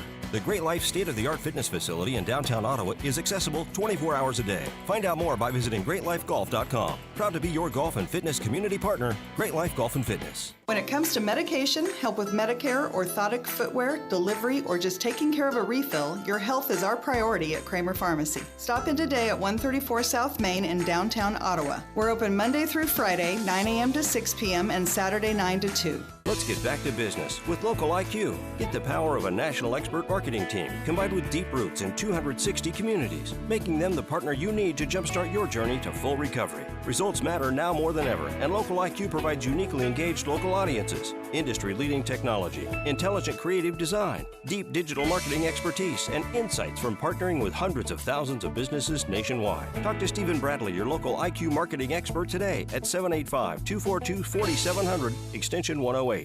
This is Eric Price, Funeral Director at Lamb Roberts Funeral Home in Ottawa, Baldwin City, and Overbrook. Our staff knows the importance of working as a team to take care of you in your time of need. We want to show the youth in our communities that we support their teamwork as well by sponsoring this broadcast. I invite you to visit lamb-roberts.com. So Valentine's Day's come and gone. How'd it go?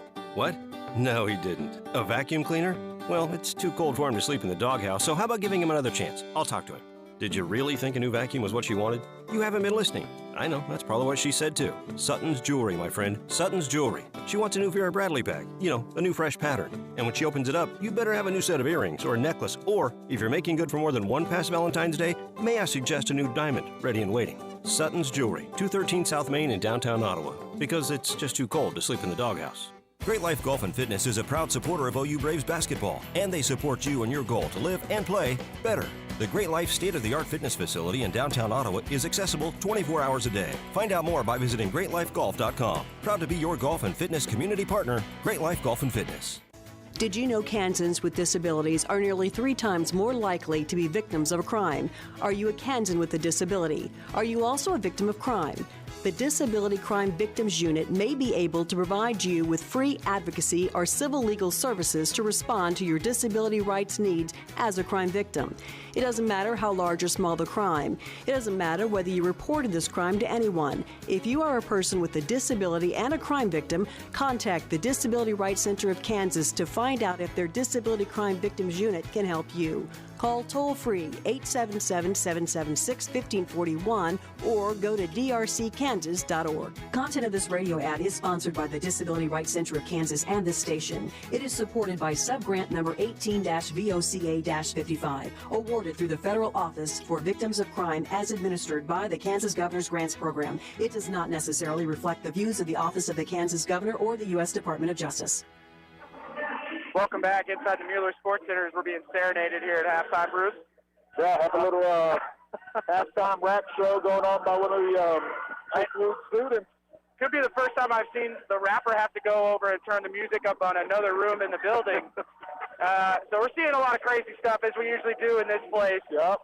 Looking at first half stats, Ottawa 59% from the field at 16 of 27, 8 of 16 for 3. The only glaring issue, 9 of 16 from the foul line, 16 rebounds. Oklahoma Wesleyan with 17. 10 assists for OU on those 16 made baskets, 3 steals, 8 turnovers, and 14 team fouls for the Braves. Rockwell Wesleyan, they're 11 of 33 at 33%, 6 of 21 from 3, 14 of 17 from the foul line. Of those 17 rebounds, 7 were offensive, as those turned into 10 second-chance points, 10-3 leading there for the Eagles, and they turned the 8 Ottawa turnovers into 12 points. But Ottawa leading in bench scoring 17-14 and leading in points in the paint 16-10. Yeah. Man, the Braves, like you said, the most glaring stat right now is that free throw line, shooting 56%, 9 for 16. If we could just take some of those points and put them up on the board, this would be a really different ball game. It just changed the complexion of things. Well, and you know, Oklahoma Wesleyan taking advantage of the foul line, but Ottawa, you know, offensively has gotten some really good looks, and it's a matter of them just running their offense more than anything. I think it's just us getting into a situation where we're using more of the shot clock. You're seeing the extra pass being made, guys moving without the basketball, and Oklahoma Wesleyan right now just doesn't seem to be interested in getting to that second and third pass around the perimeter. Yeah.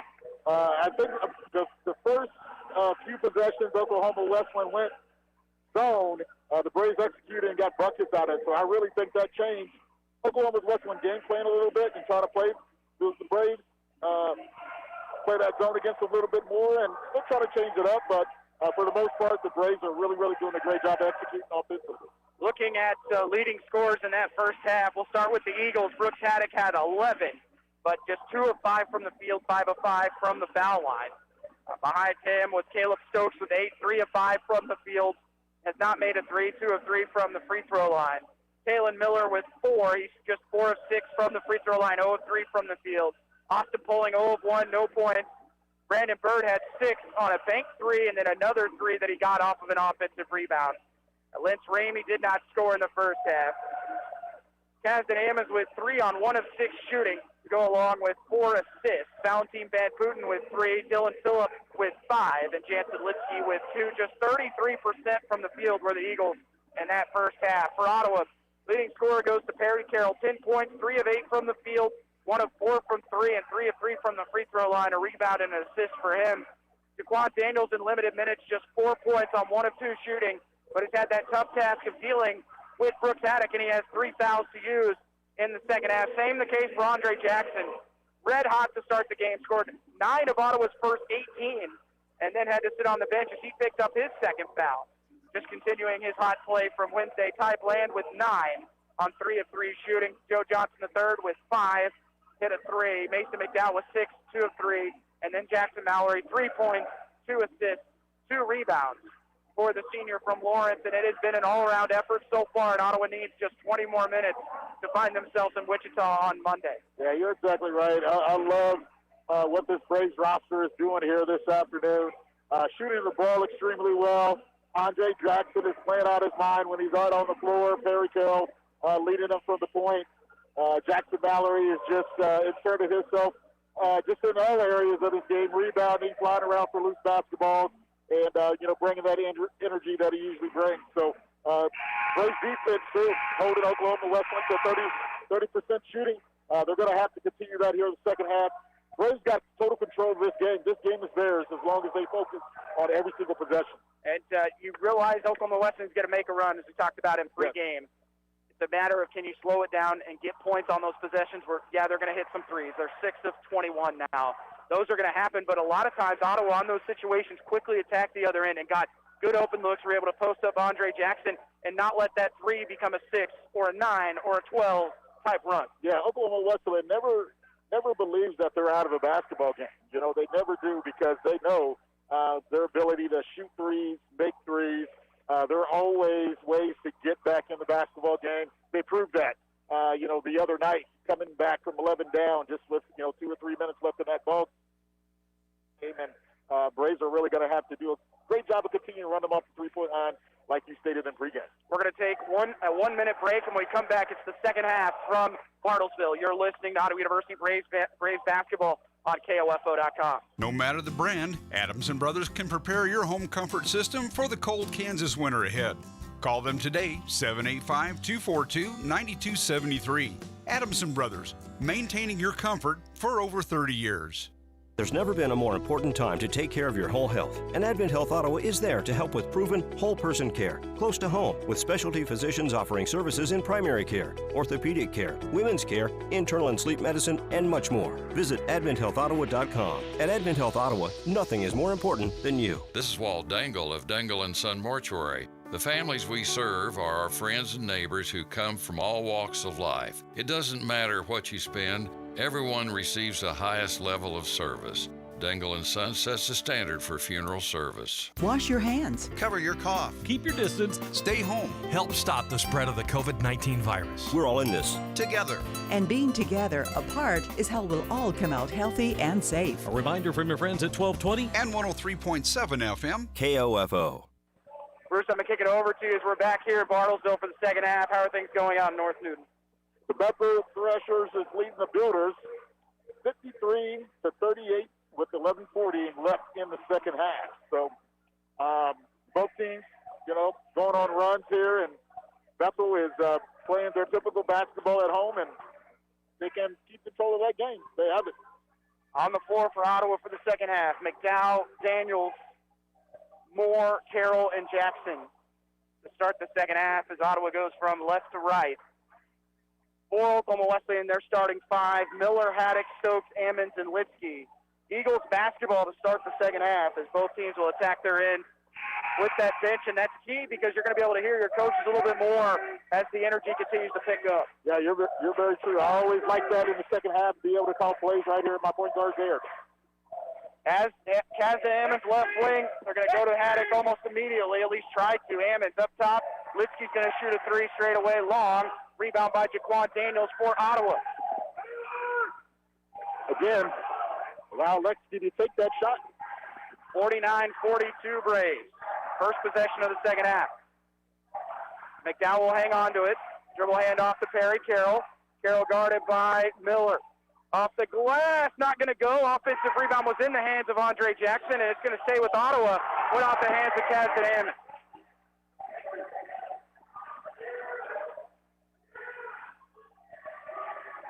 Braves will inbound to the right of the basket. Yep. Looks like the Braves are going to try to allow Perry Carroll to take over here early. Triggered in will be Perry Carroll. Ottawa's going to try and get it in. They're going to have to go to McDowell left corner just to try and beat that 5-second cone. They will. Hand off to Carroll, works between the circle. Perry left side, up top to McDowell. He wants a straightaway three. You betcha! Mason McDowell gives Ottawa a 10-point advantage. His third triple of the game as Ottawa leads 52-42. Haddock's left wing, off the screen. We'll go over to Kalen Miller. In the corner, they're going to go to Haddock, and that's got to be a push-off. No call. Long rebound, tips into Caleb Stokes. He's in the lane trying to score off the glass and does. Not sure what else Jaquan Daniels can do there. That's either a flop warning or a charge. You don't really have a choice. Here's Andre Jackson, kicks it up top. Mason McDowell again for three. It's short, and the rebound to the Eagles. 52-44 OU. Miller out to the left wing, bounce pass off the foot of Andre Jackson. They're going to call it a kick ball with 24 on the shot clock, and the inbound will be to the right of the Eagle basket. Litsky. And off to Haddock. Haddock goes baseline, backs in on Daniels. Pass down low to Litsky, working on McDowell, trying to go through the contact, shoots and scores over the top. And points in the favor, an issue for Oklahoma Wesleyan in the first half. Ottawa outscored them 16-10, but their first 4 points have come from inside the paint to start the second. Andre Jackson left wing. Andre for three. Yes, sir! Ottawa by 9. Yes, Gray into double figures with 12. Oh, you're good. Yeah, Gray's in double figures. Litsky left side, Ammons. They're going to post up with Stokes. Double team left side. Pass is tipped. It's going to go out of bounds. So that was touched by Ottawa. From our angle, I think that pass sailed, but we'll take it. It's a turnover. But I tell you what, from this angle, I thought Dre got a little hand on that. Maybe a big call from the offensive push-off right there. 8th turnover on the Eagles with 17:40 to go in the contest.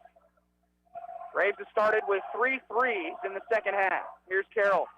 Back to McDowell. Left side Daniels. He wants a three on the wing. Yes, sir! Oh, boy, Ottawa by 12. Largest lead of the game and a timeout as Ottawa leads 58-46 with 17:23 to go inside the Mueller Sports Center. We'll take a timeout. 30-second timeout. You're listening to Ottawa Braves basketball on KOFO.com. Being helpful is what Arvest Bank is all about, and part of being helpful is listening to our customers, which is why Arvest Go, our mobile app, was recently certified by J.D. Power for providing an outstanding mobile banking experience. You can easily pay friends, securely lock and unlock your cards, deposit checks, pay bills, and more. So download Arvest Go today. Arvest Bank, ready to help. Member FDIC. For J.D. Power 2020 certification info, visit jdpower.com/awards. Braves outscored Oklahoma Wesleyan 9-4 in the second half as Ottawa 3 of 4 from 3, and they've done it in all different variations, right? You've had Dre off the dribble, you had Mason off of a screen, and then that one from Daniels in rhythm. Yeah, and it's out of their offensive set. So anytime you're getting those type of looks out of your sets this deep in the season, the Braves are doing an outstanding job of executing. In for the Eagles is going to be Austin Poling. Backdoor pass finds Poling on the baseline off the pass from Stokes. And a left-hand layup good for him. Yeah, Braves got ball watching on that one. 58-48 Braves, 17:03 to go. Mason, left side picks up the dribble, then finds Andre Jackson. Dre drives in, spins, and they're going to call him for a travel. He tells the official how many steps he took there. But, so he didn't get an explanation, but the Braves turn it over for the ninth time. Haddock is on the bench. Poling came in, and then Phillip as well. Stokes at the elbow, gets to the free throw line, backs in, turnaround jumper from Stokes, good from 7. Stokes is a pretty smooth kid, so he's really trying to get aggressive and get to his spots right now. 58-50, Braves leading. Here's Mason McDowell, another three, no. Andre Jackson fights for the rebound. He's going to get it, and then throws it off of Kazan and it's falling out of bounds. It'll be Braves basketball. Yeah, great hustle there by Dre. Good on-court awareness. Daniels on the far side, inbounding it to Carroll left wing, right in front of the Oklahoma Wesleyan student section. Carroll out to the right wing, finds Ian Moore. Moore looks to attack, pass it in the corner to Mason McDowell. Inside, they'll lob it. Attacking, inside, bounce pass. Here's Daniels for three in the corner. Yes, sir! Jaquan Daniels, second three, and Ottawa by 11, 61-50. 16 minutes to go in the game. Lipsky sets the screen there for Stokes. Stokes hesitation, gets the lane, spins. Thought he traveled, and he did. A lot of dribbling right now for the Eagles. Stokes got to change up what he's doing. He's trying to attack the Braves the same exact way. The third consecutive time he's done that down the floor, and the Braves were ready for it. 61-50, OU 15-54 to go. Inbound's going to find Ian Moore at midcourt as they were face guarding Perry Carroll. Hand it off to him in front of us. Works back to the left side. Stands between the circles. Left wing out to Ian Moore. Moore pump fake back to Carroll. And a whistle and a 3-second violation on Andre Jackson. Good call. That was a good call. Actually, it's going to go on Mason. Excuse me. Turnover number 10. 15:37 left in the game. Poling right wing. They're looking to post up Ramey, and they will. He backs in on Ian Moore. Turnaround from Ramey is good from 6. Braves lead at 9, 61-52. Carroll to McDowell. Right side of the floor finds Ian Moore. Moore a couple dribbles, hesitation, looks to attack. Up and under shot is blocked out of bounds. But I like Ian Moore attacking the basket there. Braves really haven't had anything going to the basket in the second half. You know, the threes aren't going to continue to drop as you're 4 of 6 in the second half overall. But I'd like to see, even though that shot gets blocked, I don't hate it. No, you're true. Nope. Fouls have been called yet, so. Daniel steps through, and that's going to be a charge on him. He went into the body of Dylan Phillips. Daniels is going to pick up his third.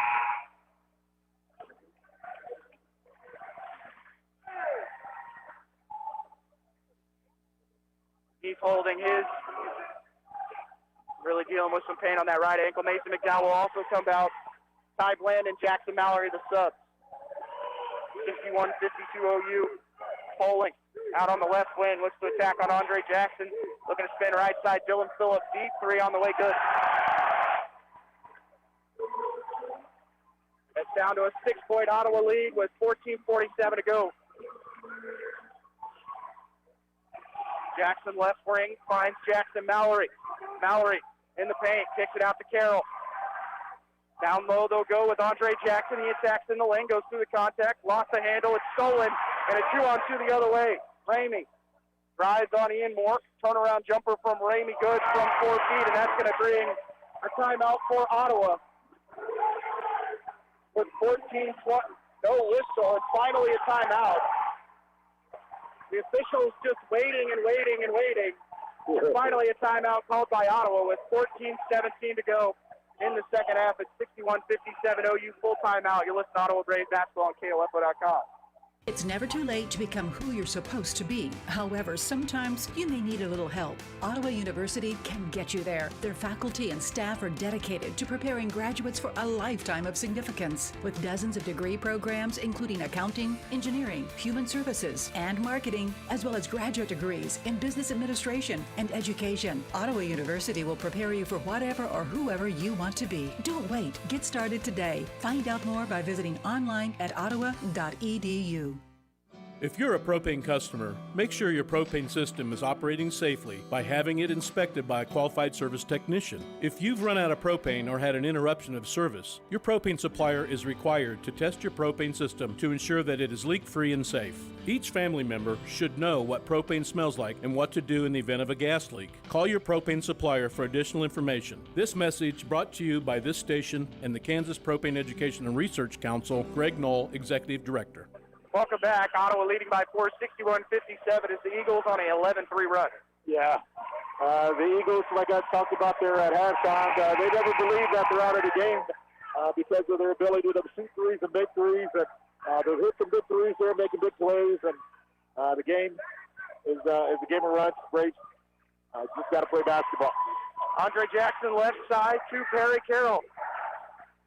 And Ian Moore has to back up near midcourt after the pass from Carroll. Ottawa skips it left side of the floor as Carroll dribbles to the middle. Braves have gotten nothing attacking the basket in the second half. Right side pass, Ty Bland for 3. Hits the deck hard. Ball's loose. Perry Carroll gets the rebound. Through the contact, layup's no good. Mallory had the rebound. The officials have not blown the whistles the way they did in the first half. That's true. Phillip up to Lynch Ramey. He looks to drive. His jumper from 5 feet long. Rebound through the hands of Ty Bland. They'll kick it out right side. Dylan Phillip for 3 on the wing. Yes. And Carroll looks to tack through the contact, and he's going to the free throw line as Poling tried to take the charge. And Joe Johnson coming into the game for Ottawa. They need him right now as it is a 13-3 run. Need to come present.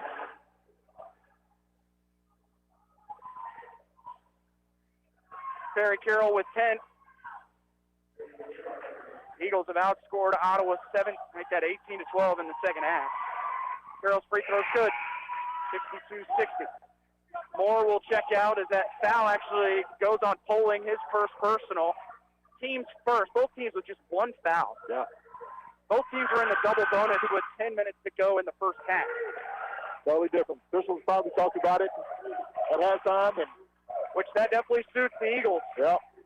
As they are willing to jump over everyone's back to get a loose ball. Ramey, who scored 4 straight, gets a screen there from Litsky. Picks up his dribble off the screen to Phillip. Phillip attacking in the lane. He traveled, no whistle.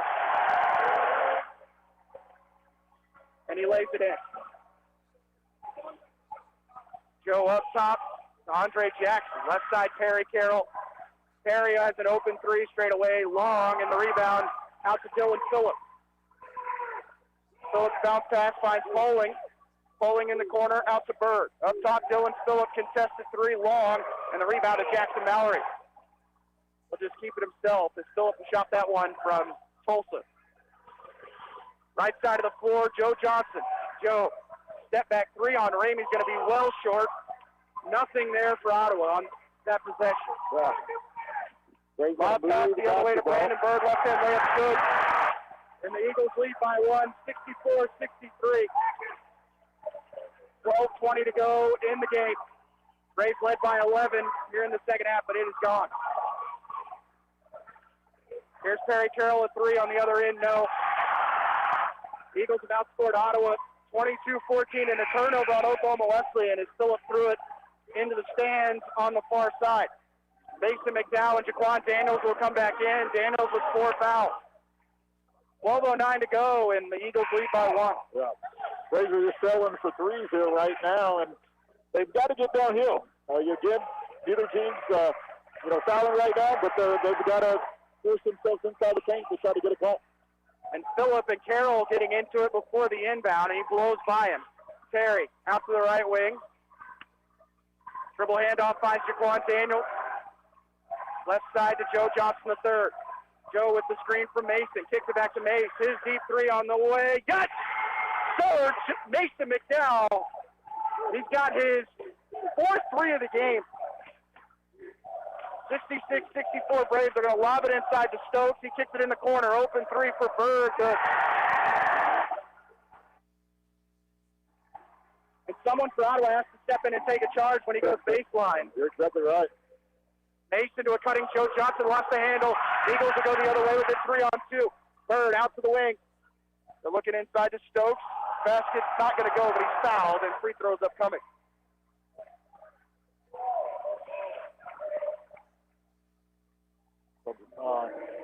Braves led by 7 at the half and led by 12 at one point. But it is a 1-point Eagle lead. Their largest lead of the game was at 3 early on. Foul goes on Jackson Mallory. They caught it on Jaquan at first. So, official came in and helped him out.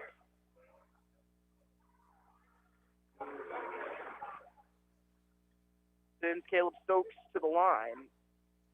First free throw is good as Caleb Stokes has 13.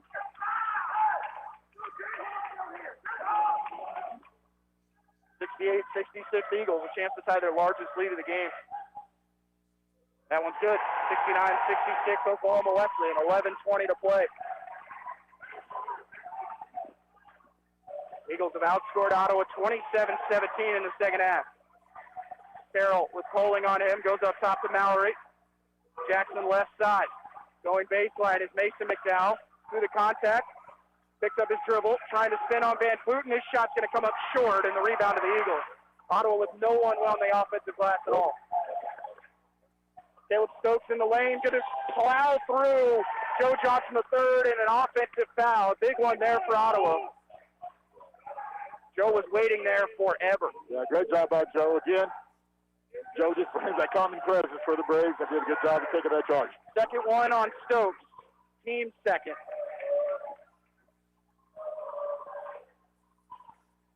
10:50 left. Eagles leading the Braves 69-66.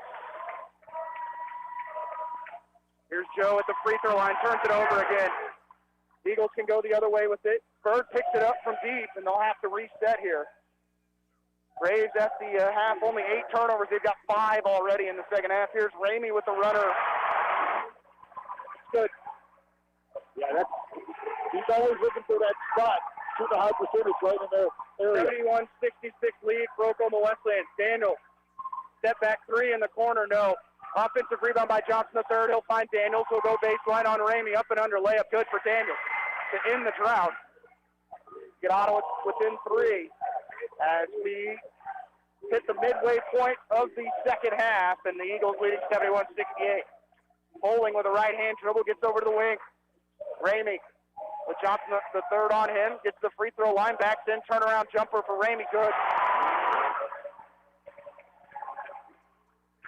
Ramey, who was scoreless in the first half, has 8 in the second. Joe, right wing, has turned it over a couple times. In the second half, Joe in the lane, kicks it out. Ottawa open 3 on the wing for Daniels. Yes! For Jaquan as Ottawa gets it within 2, 73-71. Daniels has scored the last 5 for Ottawa. 9:25 to go. And all this being done with Brooks Haddock on the bench. Yeah, I think he might be having an injury with his shoulder, so I think he's out. Stokes Oh, get out of here with that. Wow. Stokes is fouled as Mallory tried to take the charge, and minimal contact, if anything, but he makes the basket in the foul. Into the game will be Miller for Poling. McDowell will check out. Andre Jackson comes back in. Largest lead of the game now for Oklahoma Wesleyan as they go up by 4. Stokes with 14. Leading scorer now as he passes Phillip, who has 13. Stokes hits the free throw. The Eagles been almost perfect from the foul line. They're 17 of 20. 5-point lead, now the largest of the game for Oklahoma Wesleyan. Then all Eagles here in the second half. Daniels, step back 3. Good. Jaquan Daniels heating up for the Braves. He's got Ottawa's last 8. He's got 16 on the night. He'll guard Talon Miller. Left side of the floor. Now he'll dribble to the right side. They're trying to get to Stokes. He's got Mallory on him. Stokes, ball's loose, and an offensive foul anyways, but Ottawa's going to go the other way and dunk it. Jackson Mallory earns another offensive foul on Oklahoma Wesleyan. Yeah, Jackson just did a great job of beating to the spot again. Stokes is doing the same thing all the time down the floor. The third on Stokes, and Dylan Phillip will come into the game with 8:38 to go. Can Ottawa weather the storm here, Bruce? Think we can. 76-74 lead for the Eagles. It'll be Andre Jackson to run things here on this possession. They're trying to get the ball to Daniels. Jaquan picks it up. He'll have to slow it up with Van Putten on him. Daniels, three-pointer on the wing again, long. That one looked good, leaving his hands. Ramey gets the rebound for Oklahoma Wesleyan. They'll go out and transition to Phillip. Phillip right side to Van Putten. Back to Phillip with Daniels, or make that Carroll on him. Middle of the floor to Talon Miller, 8:07 to play. 2-point Oklahoma Wesleyan lead. Braves led by 12 early on in this second half, and since that point, all the momentum in favor of OKWU. Phillip, right wing, going to drive on Perry, step back, goes baseline, drives into him, bounce pass down low, turnaround shot block. That would have been a shot clock violation. Daniels got the rebound anyway. Here comes Andre Jackson the other way for Ottawa. Drag up and under. He's fouled and goes to the line for free throws as he was able to blow by Van Putten. Yeah, great read there by Jackson there on the open floor. I noticed that he had a mismatch, and anytime he's going north-south like that, he can use his strength and his athleticism to break down the defense, and he gets to the line here for 2. Andre Jackson, quiet second half. As, this could be his first points, and he hits it. Gray now with 10. 76-75 Oklahoma Wesleyan, and now we're going to see Ty Bland check in at the next stoppage, which will be the made free throw from Gray. He's going to come into the game for Perry Carroll. Austin Poling will return for Oklahoma Wesleyan, and Talon Miller will come out. All tied up, 7:42 to go. Ottawa's erased that 5-point deficit. Yep.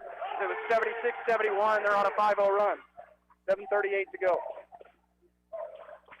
Poling left side of the floor. The lefty from Fort Worth takes a deep three in and out, and the rebound to Andre Jackson. That one looks very, very good. That usually goes down in this building. Yeah. Andre Jackson, right side Daniels, or make that plan. Right wing to Ian Moore. Moore driving into the corner, picks up his dribble, skips it up top to Bland. Bland looking to attack on Van Putten, steps through, runner well off the mark. Long rebound tipped out of bounds by Van Putten. It'll be Ottawa basketball with 9 on the shot clock. Ty just caught himself in no man's land there, Bruce. Yeah, he did. That was tough angle. And now they're going to talk about whether that ball hit the rim or not. I don't think any official saw it, to be quite honest with you. I thought it grazed the bottom portion. Yeah. Kind of on the base. I'm not for sure if it did. Yeah. They will reset it. Nice job by assistant Jake Spadish. Yeah. Let the officials know. He's been hounding me to get on the radio. I've got to get him on here. Incredible story for Jamie. From Australia, played at Western Illinois, has been huge for the staff. Jaquan Daniels gets the inbound. Picks up his dribble, clicks it out. Ian Moore by 1, step back 3 for Ian Long. And the rebound out to Lynch Ramey, and they can go out in transition to Van Putten. Valentine left side, Poling, pump fake, kick to left side to Dylan Phillip. Phillip for a deep three, again, no. Rebound, long arm, Ty Bland, able to grab it with 6:40 to play and tied at 76. And I see Jackson Mallard grimacing in our far corner here, Bruce. Yeah. Holding his left leg. Carroll's going to head to the scorer's table. Andre Jackson backing in on Van Putten. Kicks it up top to Ian Moore. Moore with pulling on him. Moore through the contact. Runner floats just halfway down and out. And the rebound by Poling. 6:15 left. 76-76 our score. In the KCAC semifinals, one of these teams going to Hartman Arena on Monday. Phillip left wing. They're looking to post up Ramey on the block. He backs in on Bland. Got him in the air. That's got to be something. No whistle, and somehow Bland's able to avoid the foul after leaving his feet. Yeah. Sweet. Little fadeaway there, maybe just because he avoided the defense. The official said no call. Moore to Daniels left corner. Daniels out to Andre Jackson, goes right by Van Putten, steps through, kicks it out to Bland, to Mallory, right corner for a three. Yes! Jackson Mallory buries the three, and Ottawa goes up 79-76, 5:30 to go. And a timeout's going to be called by Oklahoma Wesleyan. As Ottawa's on a 8-0 run over the last 3 minutes, it's going to be a full timeout. You're listening to Ottawa Braves basketball on KLWFO.com. What is radon? Home exposure to radon gas is the leading cause of lung cancer death in the United States for non-smokers. In Kansas, 1 in 4 homes will test at or above the EPA action level. The Surgeon General recommends all homes be tested and fixed if necessary. Visit kansasradonprogram.org for more information. Test, fix, save a life. This message brought to you by the Kansas Radon Program, the Kansas Association of Broadcasters, and this station. Parenting doesn't come with a manual, so if you are currently raising children, you no doubt could use a little help. Whether you have a child who is potty training, a strong-willed 5-year-old, colicky newborn, or a rebellious teen, Life Care Center of Ottawa offers free parenting education to any parent of any age child. Not only that, while you are learning, you are also earning the resources you need to help care for your children, all at no cost to you. Call us today at 785-242-4500 to start becoming the mom or dad you were designed to be. I want to welcome in our listeners on KOFO 1220 and 103.7 FM. We've got a great one. The number 2 seed, Oklahoma Wesleyan, number 20 in the country, leading. Number 3 seed, your Ottawa University Braves, we're leading. Ottawa now leading 79-76 after going on an 8-0 run. Eagles dominated the midpoint of this second half, Bruce, but Ottawa with an 8-0 run capitalized by a Jackson Mallory three-pointer. Yeah, Jackson Mallory always comes up in the right moment. Good senior player here for the Braves. Knocks down a huge corner three here.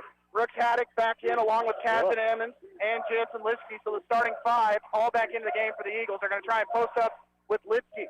Pass right side to Stokes. Terry Carroll returns for Ottawa. They're trying to get it to Haddock. Stokes spins up top. Lipsky. They're going to go inside. Right-hand layup goes. On the mismatch right there.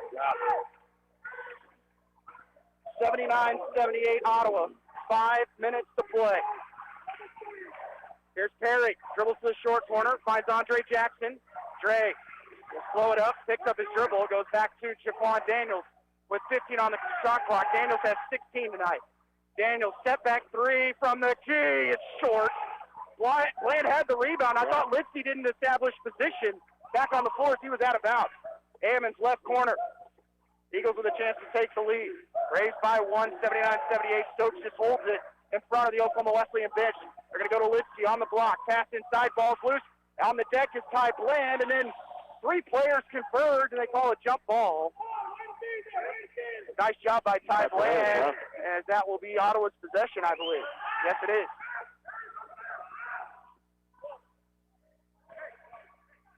And Ty Bland again, 9 points tonight, 6 boards, and that big play there to pick up the loose ball to give Ottawa possession.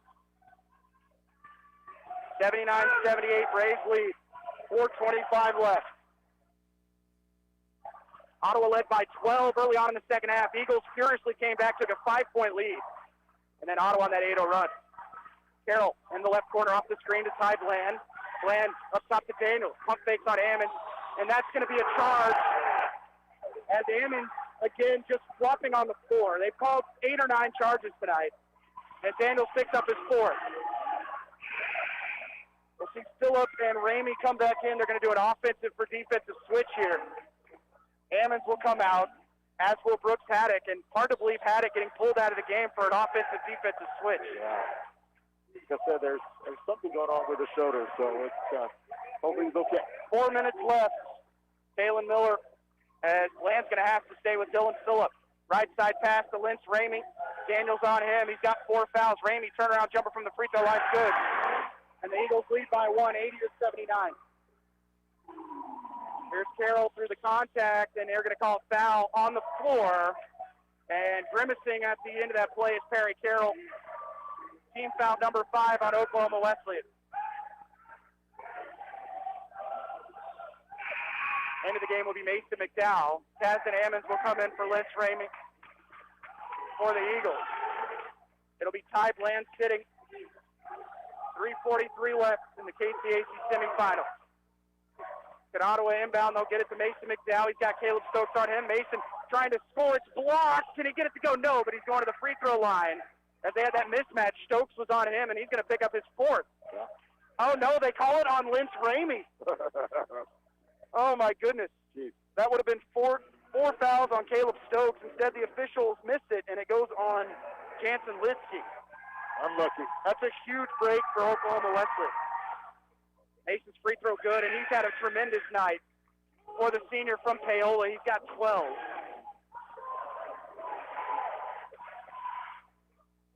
Mason has tied this game at 80. Kalen Miller comes out. Austin Poling comes in. Second free throw for Mason, good, and Braves with their struggles in the first half from the foul line. Now it's a 14-21, 3:35 to go, 81-80 Braves. Poling, right wing. We'll go to Stokes between the circles, guarded by Andre Jackson. Jackson, left wing, staying with Stokes, picks up his dribble, goes off the screen to Ramey. Ramey backing in, spinning turnaround from the elbow, long, and the rebound over the head of Stokes. It's going to be Ottawa basketball as he tipped it out of bounds.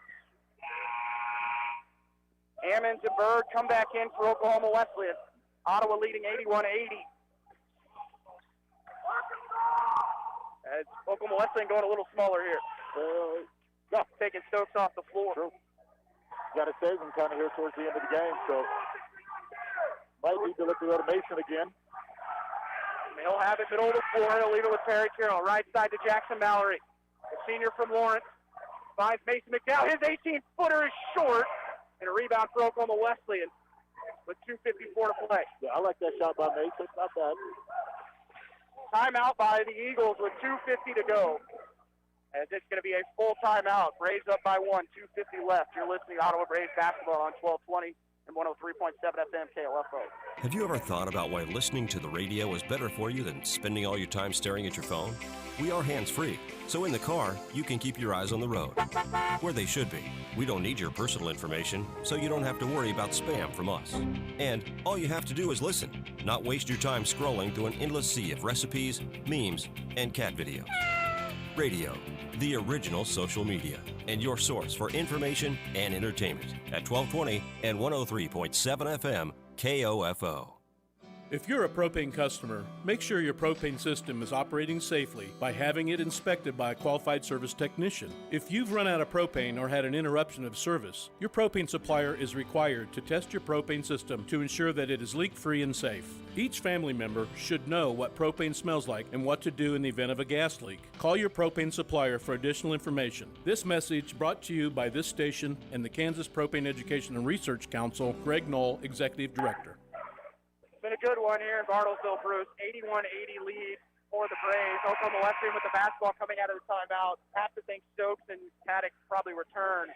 But Mason McDowell, we'll talk about him. 12 points tonight. Yep. Good look there. Yep. Just to seem much more confident. Yeah, you're exactly right. When Mason gets a few shots down and gets going, the kid is going to be one of the best basketball players on the floor. But Braves are going to need some defense here and some rebounding to take this one home. All 5 players on the floor right now for Oklahoma Wesleyan can shoot the 3.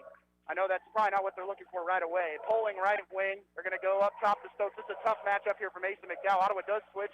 Phillip gets it back. Ball tipped out of bounds by Mason McDowell in front of the Oklahoma Wesleyan bench. And Donnie Boswick is just giving it to Brooks Haddock tonight. He has played minimal minutes. And Mason McDowell will come out. Returning will be Ty Bland. 8 on the shot clock, 2:36 on the game clock. Inbound to Poling between the circles. Poling out to the wing, backing in, spinning in the lane, floats, can't get it to go. Mallory gets the rebound for OU. Daniels goes to the floor. There's several players on the deck still. Phillips going to come back. Ottawa can slow it up. Here's Andre Jackson. Jackson Mallory. 2:18 to go. Braves up 81-80. Perry Carroll at midcourt, standing on the wings of the OKWU logo. Right-hand dribble, finds Andre Jackson, left wing drag. Steps back, kicks it up top to Perry Carroll. Perry looking to attack, gets in the lane, floats off the glass, shot's no good, and they're going to call a blocking foul as Carroll runs into Dylan Phillips with 2:02 left. You saw more than I did there, Bruce. Yeah, well, exactly. I see the end of it, but a little floater there by Perry Carroll coming up the high ball screen. Looks like he was going to just bank it in, and at the last minute, Phillips just slid under him, and Perry Carroll was able to get to the line here for 2. Perry on the night has 16. My apologies, he got 12, make it 13, looking at the wrong line there. It's going to be Kalen Miller will come in for Austin Poling. You got 3. You got 4. Perry second long, and the rebound to Dylan Phillips. It's a 2-point lead for the Braves, 2 minutes left, 82-80.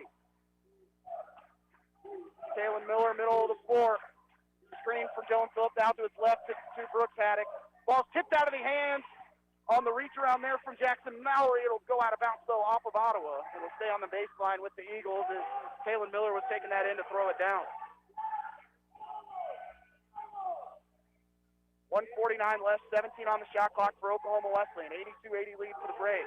Stokes will inbound it for the Eagles. It'll go to Miller on the right wing, guarded by Carroll. Off the screen, Lynch Ramey, deep 3, long, and the rebound to Ty Bland as he's able to rip it away from Dylan Phillips.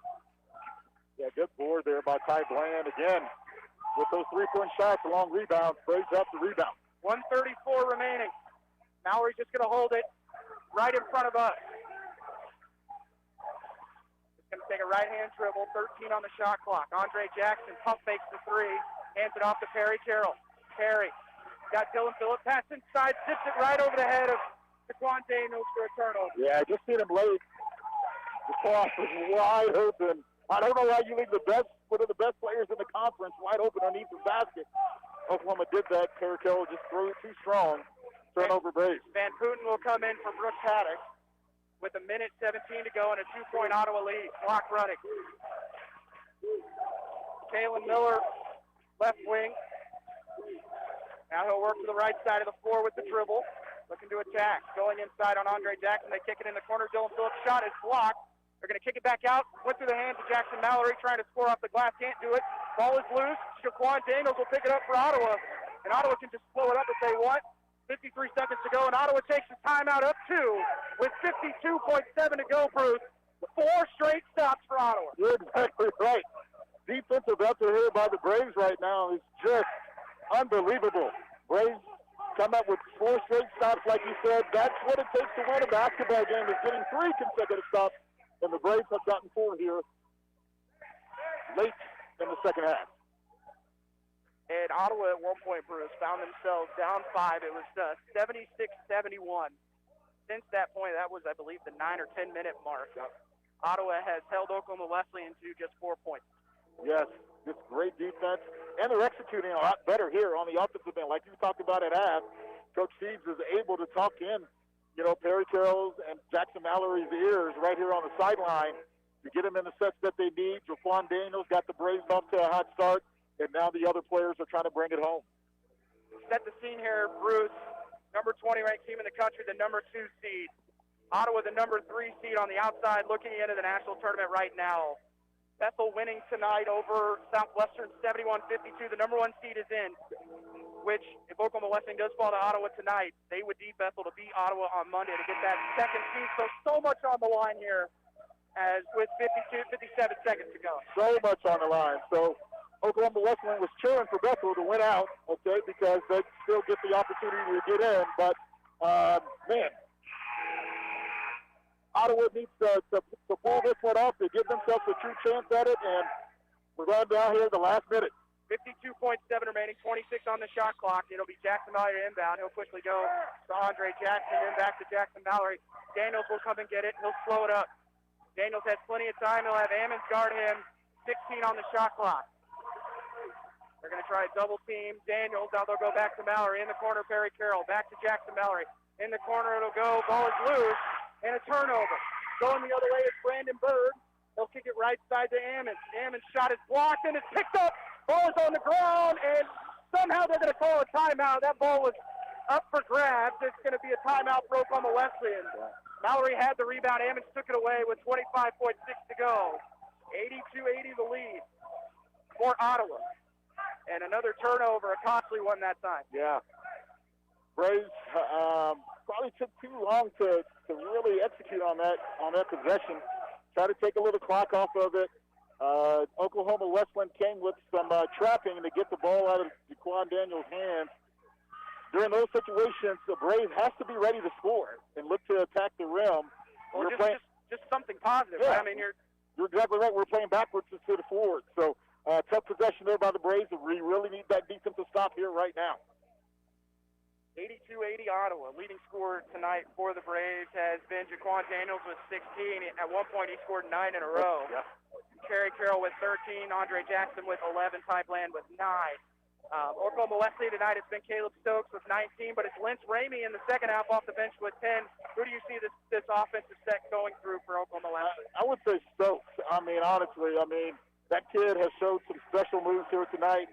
He at least has got to get a touch on his possession. If he doesn't, I'm sure Coach will be upset about that. So Braves have a foul to give, a couple fouls to give here if they need to, if they get out of position. So they might have to use one. Jaquan Daniels, stay away from that. But other players on the floor, make sure use it if you need to.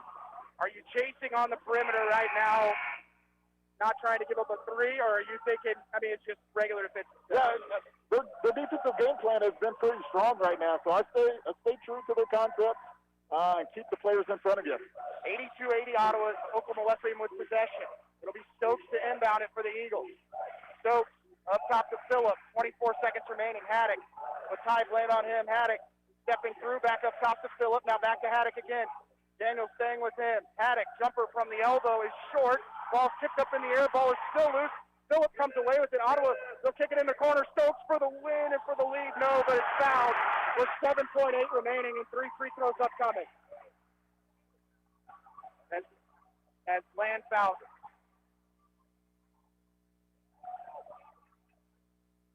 Tough. That was tough. No one for Ottawa. They had 3 players going for that rebound and not a single one able to get a hand on it. Yeah. Ty Bland picking up his third personal, and Stokes will shoot all 3 free throws. Oklahoma Wesleyan 17 of 20 from the foul line. The first one for Stokes is good. That's a good net. Stokes, 76% free throw shooter here. Knocks down the first one. A lot of time here for Ottawa. Plenty of time. Stokes is second off the mark. And Ottawa's first keeps the 1-point lead at 82-81, 7.8 to go. Stokes was 5 of 6 of 7 from the free throw line there. Timeout by Ottawa with 7.8 remaining. And it is going to be a full timeout. We're going to go ahead and take a 30. You're listening to Ottawa University Braves basketball on 1220 and 103.7 FM KOFO. We are strong, we are resilient, we will get through this together.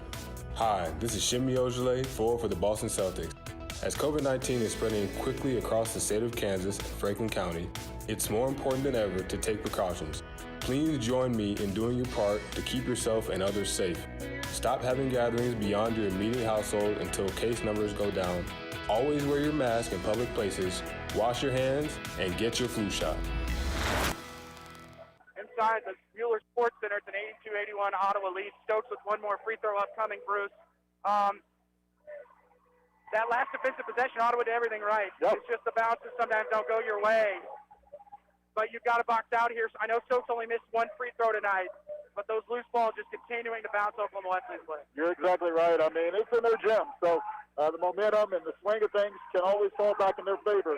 But you're exactly right. Braves have got the block out here on this rebound here. Most likely Coach Steve called this set, so they do not have to take another timeout here to allow Oklahoma Wesleyan to get their defense set. Stokes has 20 on the evening. And there is a sub at the table after the free throw. 82-81, third free throw upcoming. He's made one of two. 7.8 to go. Third is off the mark. Jackson Mallory with the big rebound. 7 seconds remaining. Oklahoma Wesleyan has not fouled, and they will with 3.9 to go. That's only team foul number 5. With 3.9 remaining, Jaquan Daniels got the board. Well, actually, Jackson Mallory got the rebound. He got the ball, you're right. Yes. Thank you. Jackson Mallory with the rebound fifth to smart basketball play. 5th rebound for Jackson. He Yes. has 14, a career high on Wednesday. Yes. And the kid from Lawrence, who's done it all for Ottawa this year, throughout his entire career, really. Biggest rebound of the season, particularly his career. That's only team foul number 8, excuse me. So I'm looking on the wrong side of the board here. You're fine. You're fine. It'll be Daniels to shoot the 1-and-1 with 4.3 to go. Ottawa going to take a timeout. So let's talk about Jackson Mallory here real quick. I mean, the kid that's been here for 4 years, very unselfish, has to come off the bench to the newcomer of the year, Perry Carroll, and the kid just continues to make championship plays for these Braves. And I'm telling you what, Braves take this one out, man. This is all on Jackson Mallory. Great team concept kid and big rebound there. Big play by him, big three. I mean, you just go down the list. This kid has been all over the place. That's right. Jackson hitting the 3 to give Ottawa a 3-point lead. That was at 80-70 or 81 or 82-79. As Oklahoma Wesleyan came down, went 1 of 2 from the foul line, and then just 1 of 3 on that possession after they had only missed 3 free throws all night. Yeah. Or excuse me, they had only missed 1. They missed 3 out of their last 4. Yes. On the floor for Oklahoma Wesleyan, Haddock, Phillips, Ramey, Stokes, and Van Putten for Ottawa. Bland, Mallory, Carroll, Daniels at the foul line, and Andre Jackson. 1 of 1 for Jaquan. 16 points for the senior from Columbus, Georgia. He's 5 of 9 from the field, 5 of 9 from 3, but 1 of 3 from the free throw line. Yeah, it's okay. Daniels spins the basketball twice, takes 2 dribbles, spins it again. Another dribble, spin. Free throw for Daniels is good. Makes it a 2-point game at 83-81. 4.3 to go. Braves got to probably get a sub here. To set our defense. Yep, here it comes. Joe Johnson heads to the scores table in case there is a make. 4.3 to go. Daniels. Second on the way, in and out. Long rebound, and they hadn't even picked up the ball yet, and they let him take the timeout. 3.5 to go as Daniels misses the second, making it just a 2-point Ottawa lead with 3.5 to go. It's going to be a full timeout, Bruce, and we'll take a 30. You're listening to Ottawa Braves basketball on 1220 and 103.7 FM KOFO. My name is Pastor Kyle Morris from Ottawa Bible Church. After a difficult 2020, all of us are in need of a renewed hope, and we believe this is found in the love of Jesus Christ. We are a Bible-honoring church who wants to live sent before our community so that we can make disciples. With this, I want to welcome you to Ottawa Bible on Sunday morning with services running at 8 and 10 a.m. with a 9 o'clock breakfast in between. More about us can be found at ottawabiblechurch.com. God bless and see you there. Welcome back to Bartlesville. Ottawa leading 83-81. Daniels goes 1 of 2 from the foul line, Bruce, but what Ottawa does have right now in their favor is team fouls. Yep. They've only committed 5 in the second half. Inbounds, you foul right away, I would assume, as long as it's not anything on their half. Yep. What's kind of the thought here? Yeah, so taking the ball here in the full court, I would, as soon as the hits open up, I mean, man, you've got to take it and take some time off that clock, make them rethink about it, allow your defense to get set again, and right from there you can play it out. So we'll see what the Braves do here. They can also play the possession out and take the foul right before the shot too as well. So either way, Braves has got to play smart here. Braves make a sub, as we mentioned. Joe Johnson III does come in for Daniels after the timeout.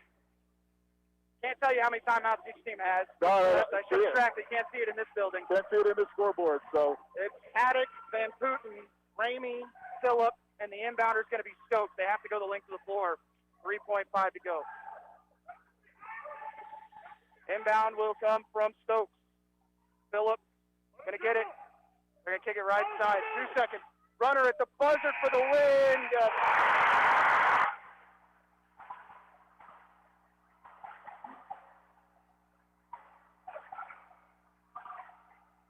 Ottawa Falls 84-83. We'll take a timeout. It's out of race. What is radon? Home exposure to radon gas is the leading cause of lung cancer death in the United States for non-smokers. In Kansas, 1 in 4 homes will test at or above the EPA action level. The Surgeon General recommends all homes be tested and fixed if necessary. Visit kansasradonprogram.org for more information. Test, fix, save a life. This message brought to you by the Kansas Radon Program, the Kansas Association of Broadcasters, and this station.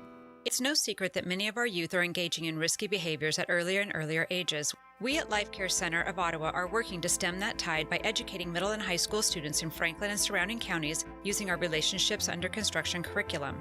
The week-long program is for grades 6 through 9 and takes students on a journey to recognize and avoid the pitfalls of poor lifestyle and relationship choices. RUC meets the state's requirements for sex education. Bring Relationships Under Construction to your school. Call 785-242-4500. America is kept safe because the Army National Guard responds, protects, and supports our nation when it needs them most. From fighting wildfires with air support, helping civilians in flooded neighborhoods, to delivering food and supplies to those who have lost everything, the Army National Guard always responds when disaster strikes. The Army National Guard also trains to be ever vigilant against threats, foreign and domestic. They protect our skies with missile defense weaponry. They secure our information, communications, and infrastructure with cybersecurity. And they protect us against chemical, biological, and radiological hazards with the civilian support team. The Army National Guard also stands ready to deploy and provide support for conflicts or humanitarian missions abroad. Join the Army National Guard and be there to respond, protect, and support your community and your country. Visit NationalGuard.com to learn more about part-time service. Sponsored by the Kansas Army National Guard. Aired by the Kansas Association of Broadcasters and this station. Brave season goes down in heartbreak. They come up short 84-83 on a game winner for Caleb Stokes, the runner, as time expired. Bruce, I don't really have a whole lot else to say or much left in me. That is just absolutely brutal. Yeah, just heartbreaking loss here for the Braves. The way to potentially end their season here. We'll have to see how things play out. If anything can come about, getting at large, but it would be very tough to do that. And just a heartbreaking loss, especially for Mason McDowell. That seniors and all the seniors on the bench that will not come back. For the extra season with the COVID season, but. Just a tough way to lose the ball game here at the last second, and great execution there by Oklahoma Wesleyan. You can't take that away from them. Stokes just played an outstanding basketball game and made a tough shot there to win it. Oklahoma Wesleyan will take this one and play at Hartman against Bethel on Monday evening. Ron Daniels leads the Braves in scoring with 17. Perry Carroll goes for 13. Andre Jackson with 11. Ty Bland with 9, Joe Johnson III with 7, and Jackson Mallory with 6. Mason McDowell, in what is probably his final game, goes for 14 as he's 4 of 9, 4 of 6 from 3, 2 of 2 from the free throw line, 2 assists and a rebound for the big man, and for me, left everything out there. Yeah. The only senior that played tonight, you had some other seniors, Trevor Ballou, Dakota Gray, Adrian Burnett, but McDowell, I know on the scoreboard it doesn't say it, but went out the right way. He sure did, and just made some big plays and some big threes, and it's just tough to see him go out, like that. But he can't be disappointed because he did bring his best and didn't play that much minutes because of matchups against Sterling, and that's just a great team guy, and that's why this team was here at the end. Just unselfish play by Mason McDowell, Jackson Mallory. And that's what you want from kids that have been around your program for 4 years. Now, Bruce, if I'm not mistaken, next year is when they will be able to go to the monitor and make sure that shot was off in time, correct? Yes, we are looking to definitely get instant replay here for the KCAC. So it's going to be huge. But a lot of people already. I'm getting texts already. Did it go off in time? Yeah. Did it not? Ottawa unfortunately did not foul. Ty Bland tried to foul on the inbound. They did a good job of dishing it off to Stokes. Yep. Ottawa had no one really to contest, unfortunately. Took a good shot to beat them. and just absolute heartbreak and disbelief as this team was 3-point away from another trip to Hartman. You're exactly right. So, great season, great tournament run here by the Braves, and take our hats off to Coach Steeds and his staff and all those boys that wore the black and gold. They represented Ottawa extremely well, and we're very proud of them and how they competed here on the road. Braves finished the season at 17-9. We're going to take a break. You're listening to Ottawa Braves basketball on KOFO at 1220, 103.7 FM KOFO. America is kept safe because the Army National Guard responds, protects, and supports our nation when it needs them most. From fighting wildfires with air support, helping civilians in flooded neighborhoods, to delivering food and supplies to those who have lost everything, the Army National Guard always responds when disaster strikes. The Army National Guard also trains to be ever vigilant against threats, foreign and domestic. They protect our skies with missile defense weaponry. They secure our information, communications, and infrastructure with cybersecurity. And they protect us against chemical, biological, and radiological hazards with the civilian support team. The Army National Guard also stands ready to deploy and provide support for conflicts or humanitarian missions abroad. Join the Army National Guard and be there to respond, protect, and support your community and your country. Visit NationalGuard.com to learn more about part-time service. Sponsored by the Kansas Army National Guard. Aired by the Kansas Association of Broadcasters and this station. Braves fall 84-83. We're still waiting to hear back if Steve will join us. Braves go to 1-10 all time in this building, Bruce. Now 0-5, or excuse me, 0-6. In their last few trips. Oklahoma Wesleyan denies Ottawa for the third straight year to go to the finals. The emotion, you saw it from Ottawa's players. I mean, gave everything tonight. I mean, it was a 28, 27-point game in here just over a month ago. Yeah. And just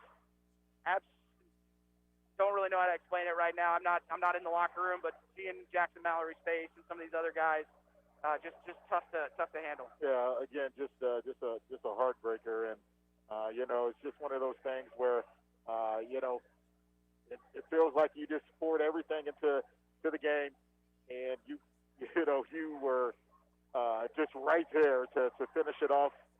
They did everything to really close this basketball game out, and to have it taken away from you within 3 seconds is just tough to swallow.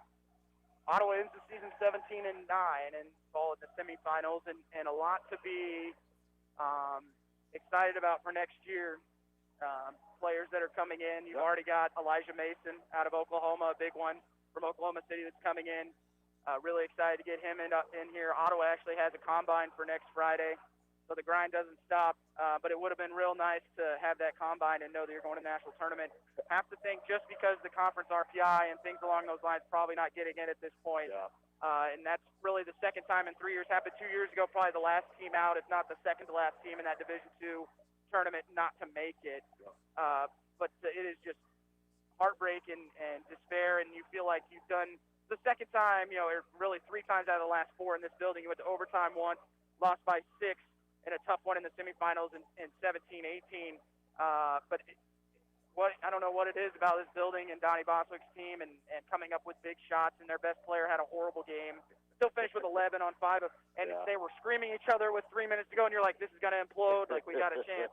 And in the end, they rip your heart out. Yeah, they do. And, just with like we talked about all game, just that their ability to make threes, they just never feel like they're out of a game. And Stokes, just a smooth player, and but man, congrats to them. But like you talked about the Braves, they got the same group coming back. How their season ended last year, how it ended this year. If that doesn't motivate you as an athlete to come back even better and even stronger, I don't know what else will. So the Braves are going to do some things to tighten up the middle, get their point guard. Not their point guard, but just their defenders and 3-4 shooters. You're right. Yeah. We didn't really have a second Mason McDowell. Yes. And that showed, throughout much of the season. Teams tried to take him out of the game by putting a 6'1", 6'2" player out there to deal, to force him to come guard on the perimeter. And over the last 4 or 5 games, he's been able to do it. And in previous games, it frustrated him, couldn't get going.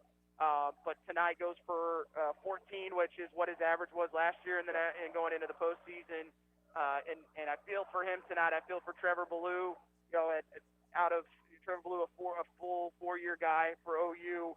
All these guys as seniors. The 6'4" senior out of Osawatomie, Dakota Gray, the 6'4" senior out of Tonganoxie, Mason McDowell, who is, I'll have to see, Bruce, I think he's going to come up short in his chase for 500 rebounds, which is, he comes up short by 5 boards. So ends his career with 495 rebounds, 400 points, 200 assists. I mean, a player that did it all the way around, and you got to really see his progression as a player.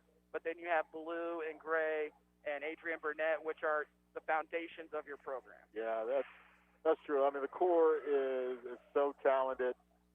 Just watching these kids today, it just was reminiscent of what they kind of looked like, last year. So future is really, really bright with that core group, and I see that team most likely again right in the top 2 or 3 of the conference. And KCAC basketball has been really, really good here in the COVID season, and although that this season is considered a COVID season, these kids still want to win, and that was proven here today by both squads. Final score: Oklahoma Wesleyan 84, Ottawa 83. Braves fall in the semifinals and end the season at 17 and 9.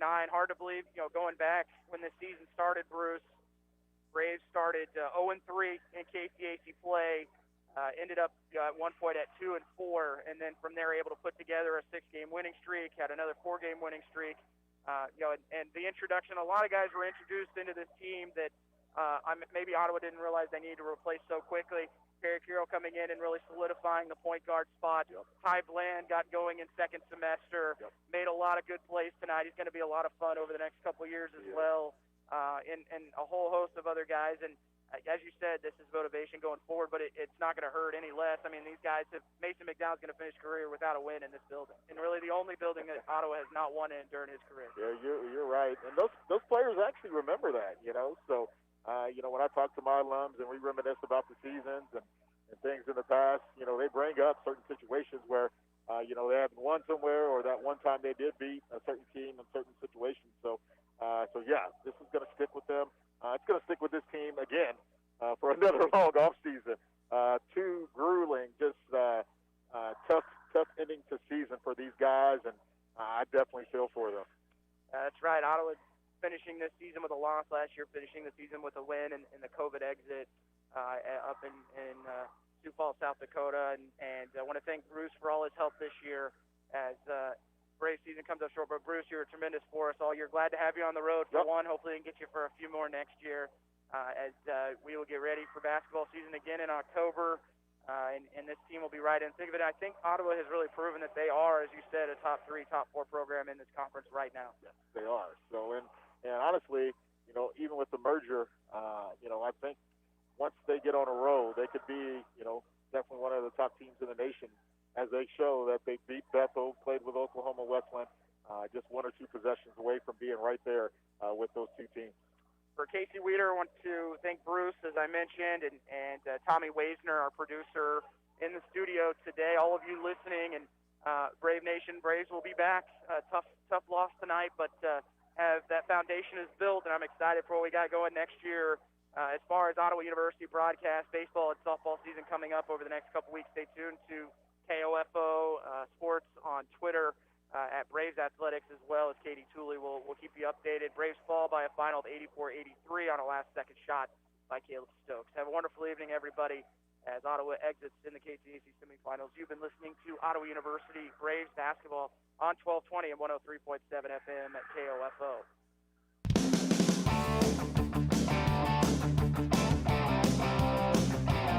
We hope you enjoyed this broadcast of Ottawa University Braves men's basketball on KOFO. Brought to you by Sutton's Jewelry, Lamb Roberts Price Funeral Home, Quality Structures Incorporated, Advent